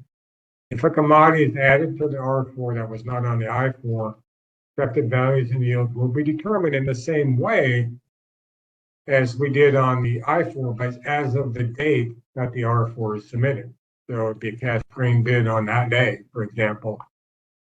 And the source of the expected value and yield must be documented on the applicable yield source documentation certification worksheet. So you got to record that, add that to that worksheet, just like you would on an intended farm operation report.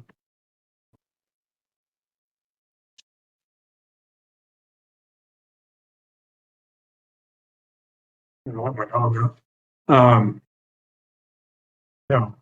If a marketing contract becomes effective after the R4 is due, the expected value may be revised to reflect the price contained in the market contract for the portion of the production of the contract.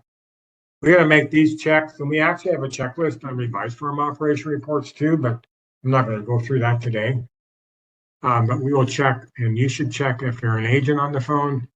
Does the revenue not exceed the approved insured revenue, which is the comes the coverage level, exceeds 17 million? If it does, it's going to be capped. Do we exceed the 2 million cap on animals and animal products? Do they still meet the minimum 2 commodity requirement for potatoes? Do they have the minimum 2 commodity requirement in revenue protection when revenue protection is available? Plans 02 and 03 plus mean cap. As expected revenue from commodities purchased for resale greater than 50% of the total expected revenue. They have expected revenue that's now greater than 50%, and so on. So we're still going to make all of those checks. That revised farm operation report. Things happen, right? I mean, I intend to produce, so many acres of corn and so many acres of soybeans. That's my best example because that's when it happens most frequently. But it just starts raining and continues to rain, and in June, and now I can't get all my corn planted, and the only thing I got left, I was going to plant corn, but now I'm going to plant soybeans, and soybeans are worth less per acre than corn, and how do I make those adjustments and those kind of things? So if these just notes on this slide, a reduction in approved revenue or denial liability is not required when an intended commodity is not planted or is planted but has to be destroyed due to an unavoidable natural cause, which prevents the crop from being planted. We got insurance for that. So they didn't get all that corn planted. We're not going to lower their approved revenue or deny their liability because the insured causes cause them not to get it planted.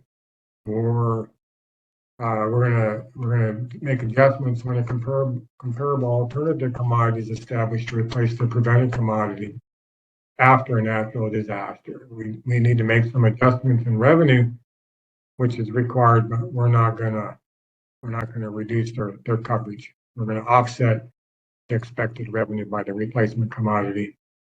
And just remember, the insured must notify us and obtain our consent before they abandon, dispose of, or destroy any damaged commodity. Very, very critical. And just come in June and say, I intended to plant 110 acres of malting barley. I never got it planted back in May, and I ultimately planted 2 potatoes, and you're telling the company in July. There's no way to go back and verify that they're truly intended to plant more. Makes it really, really hard on the company in those situations. So anytime the producer's plans change, notify the company and make sure it's documented substantially. So our handbook, or the whole farm handbook and our checklist, provides some instructions under our R4 checklist, provides some instructions for determining those kinds of things. I mentioned earlier that RMA added a 40% reduction in expected revenue if the insured is unable to establish an intended commodity for which they reported expected revenue, or an intended commodity was destroyed and not replanted. And here's the language, and I'm not going to belabor this too much. I'll show you on the next slide a little bit easier how it works. But with this case, just to quickly summarize it, the producer was going to plant 125 acres of corn. That's all they had on their farm operation report. At revised time, they only got 50 acres of corn planted, or they did not plant 50 acres of the 125 acres due to an insured cause of loss. 25 of the unplanted acres were planted to soybeans. The yield of 100 bushels and expected value of $6. Then the quantity of corn planted, 75 was carried over. They didn't plant 25 acres. So of the 50 acres they didn't get planted, 50 acres are going to stay prevented planting, or 25, and 25 acres went to soybeans. So on my next slide, basically this, and essentially this comes up with the total expected revenue on this policy. If I were to add all this up, it comes up to $86,250. If I did all the expected revenue on the intended farm operation report, or excuse me, $93,750. So that's what they had on their intended farm operation report. One line, 125 acres of corn. Well, they got 75 acres planted and so on. So the expected revenue on 75 acres was $56,250. They had 25 acres of corn that didn't get planted, and that expected revenue is adjusted by the 40% adjustment. That becomes $3,750. They had 25 acres of corn, or excuse me, they had 25 acres of corn that went to soybeans, and the adjustment based on the soybean expected revenue, the total in the 25 acres, if it was just corn, the value per acre for the 25 acres, they should have earned $3,750 more than if they had went to soybeans. So that just adjusted off. The third line is the 25 acres they didn't get planted, and that's 60% of the total expected revenue. And the last line is the 25 acres of soybeans that was intended to be corn. So the $15,000 of soybeans plus the $3,750 of corn on this line would have been the total intended value of corn had they planted it to corn. So at the end of the day, this producer, their total expected revenue becomes $86,250. It's essentially adjusted by $7,500 from the $93,750 of intended because of the 25 acres of corn that didn't get planted. So the total adjustment on that 25 acres of corn is $7,500. And I put all the calculations in this little box here in this example because you're not going to remember how to do this, but this is how the adjustments are made. So hopefully going back to this at R4 timeframe, this example will make that a little bit easier to understand. Again, if there's some language in the policy to address commodity counts when intentions change due to an insured cause of loss, I won't belabor this, but we have some tools in the Easy Writer Pro that will make sure that RMA knows we're not going to change your commodity count if one of those commodities falls below the number it needs to qualify because you didn't get it planted due to insured causes of loss. And that's basically what all this slide means.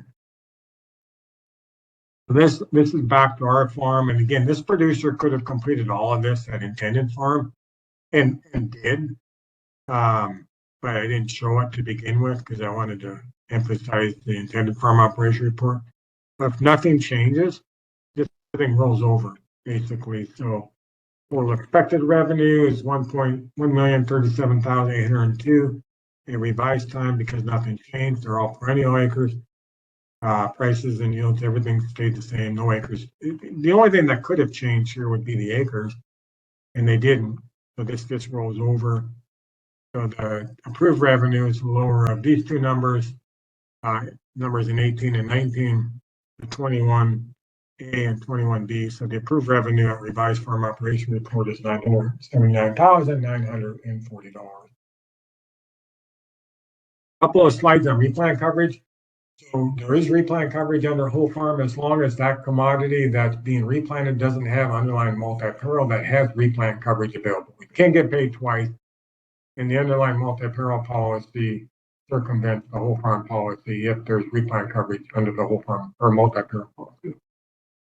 Basically, the available replant payment is a lesser of 20% of the expected revenue per acre times the coverage level for the commodity reported on the farm operation report. You do have to have the revised farm operation report completed in order to collect the replant payment, but it's a lesser of that 20% or the actual cost of replanting. Got to notify the company so we can determine it's practical to replant just like a multi-peril. Again, we can't make a payment until the revised score has been submitted. And new for 2025, the insured must submit verifiable records showing their actual cost of replanting within 60 days of July 15th, or within 60 days after the commodity is replanted, if replanting occurs after the R4 deadline. So just put a time frame in there. That was one thing RMA did. Some companies went in and said these things are dragging on and on and on, and RMA put a deadline in there. Direct marketing, since this is getting pretty long here, I'm not going to belabor this either, but there might, we have situations, hopefully we'll continue to get more because this program was really built for direct market producers largely. I mean, or not largely, but kind of. But direct marketing is defined here. Direct marketing sales records are defined. They're contemporaneous records. Essentially, I won't read the definition to you.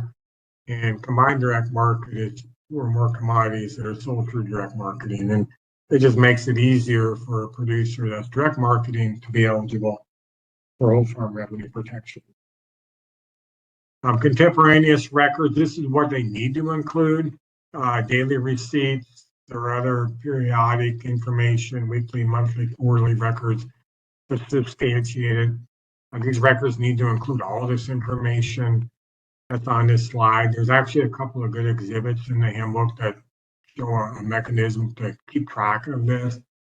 Some of these direct market producers use these different accounting software tools to collect all this information and those types of things, but those included.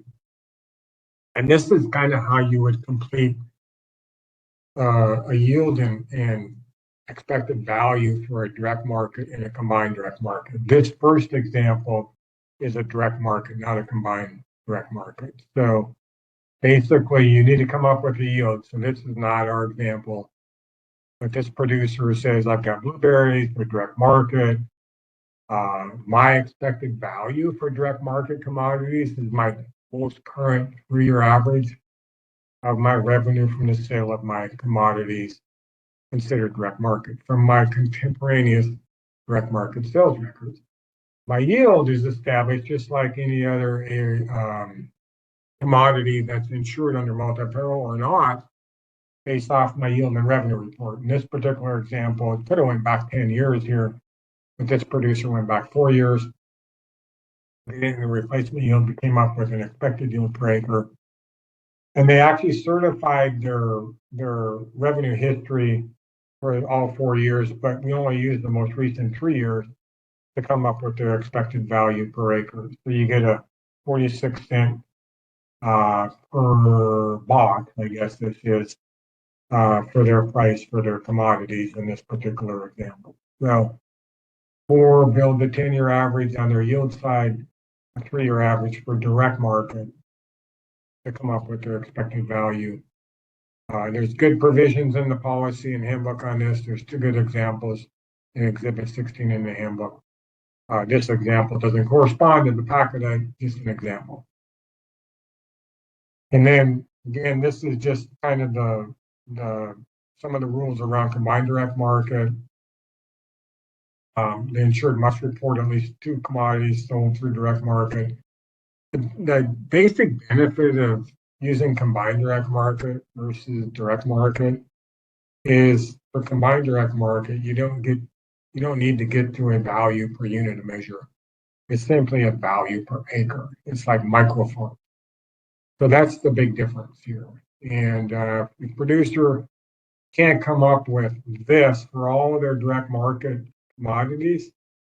They can combine them into combined direct market and basically use the most recent 3 years. There's no option to go back to 5.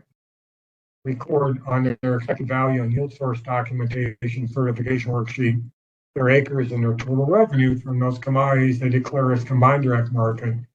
Come up with an expected value per acre. You got one line on their of combined direct market on their farm operation report. You got the total acres and you get a total expected revenue. So it can make things a whole lot easier for direct market producers in these situations.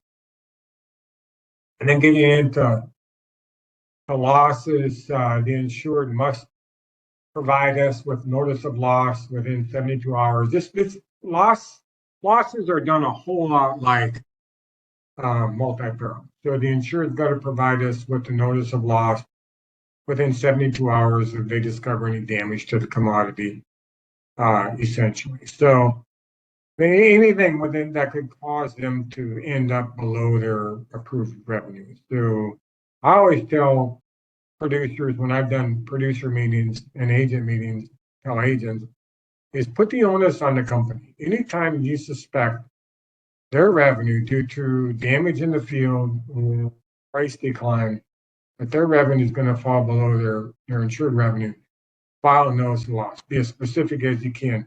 Give the company the opportunity to go out and do some work on it ahead of time. And now the onus is on us.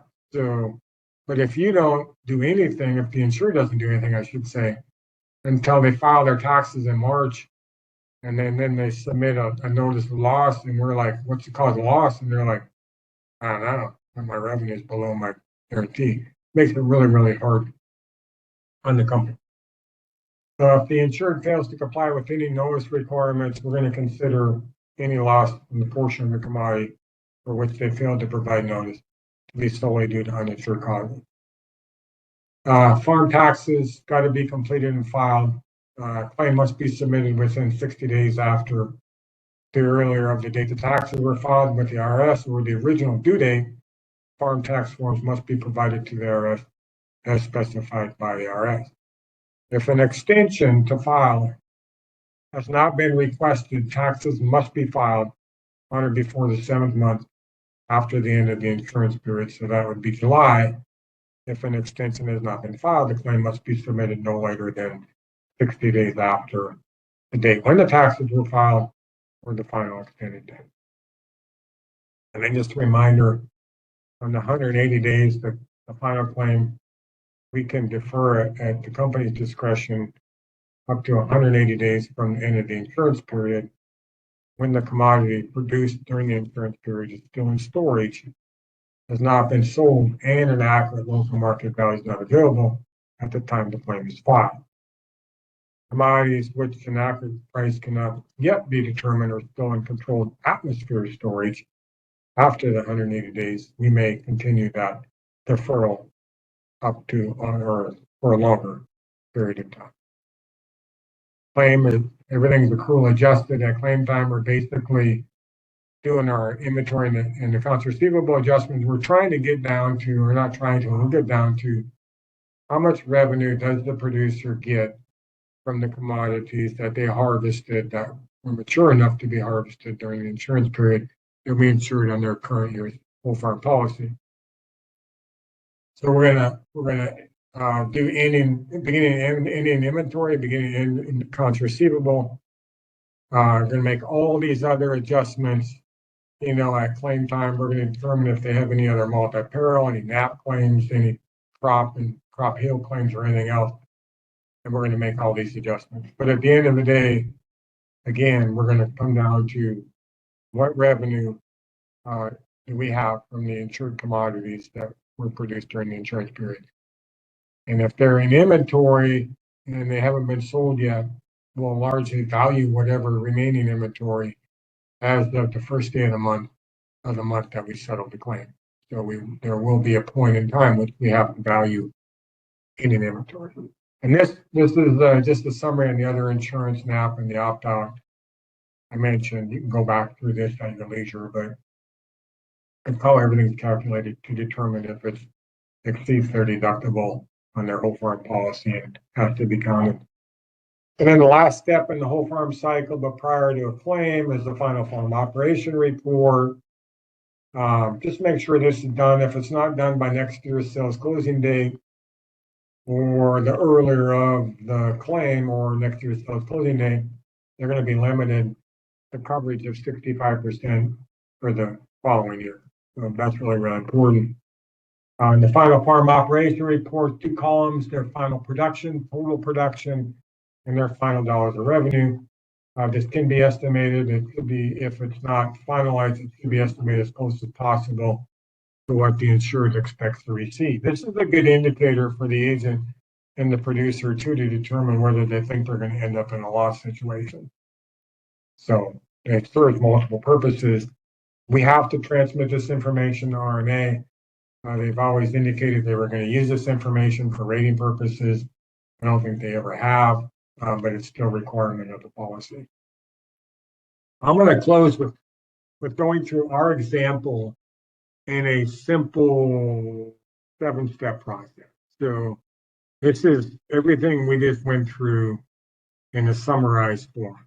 So the first step in the whole farm process is to determine the 5-year historic average farm revenue. And that's the 5 years.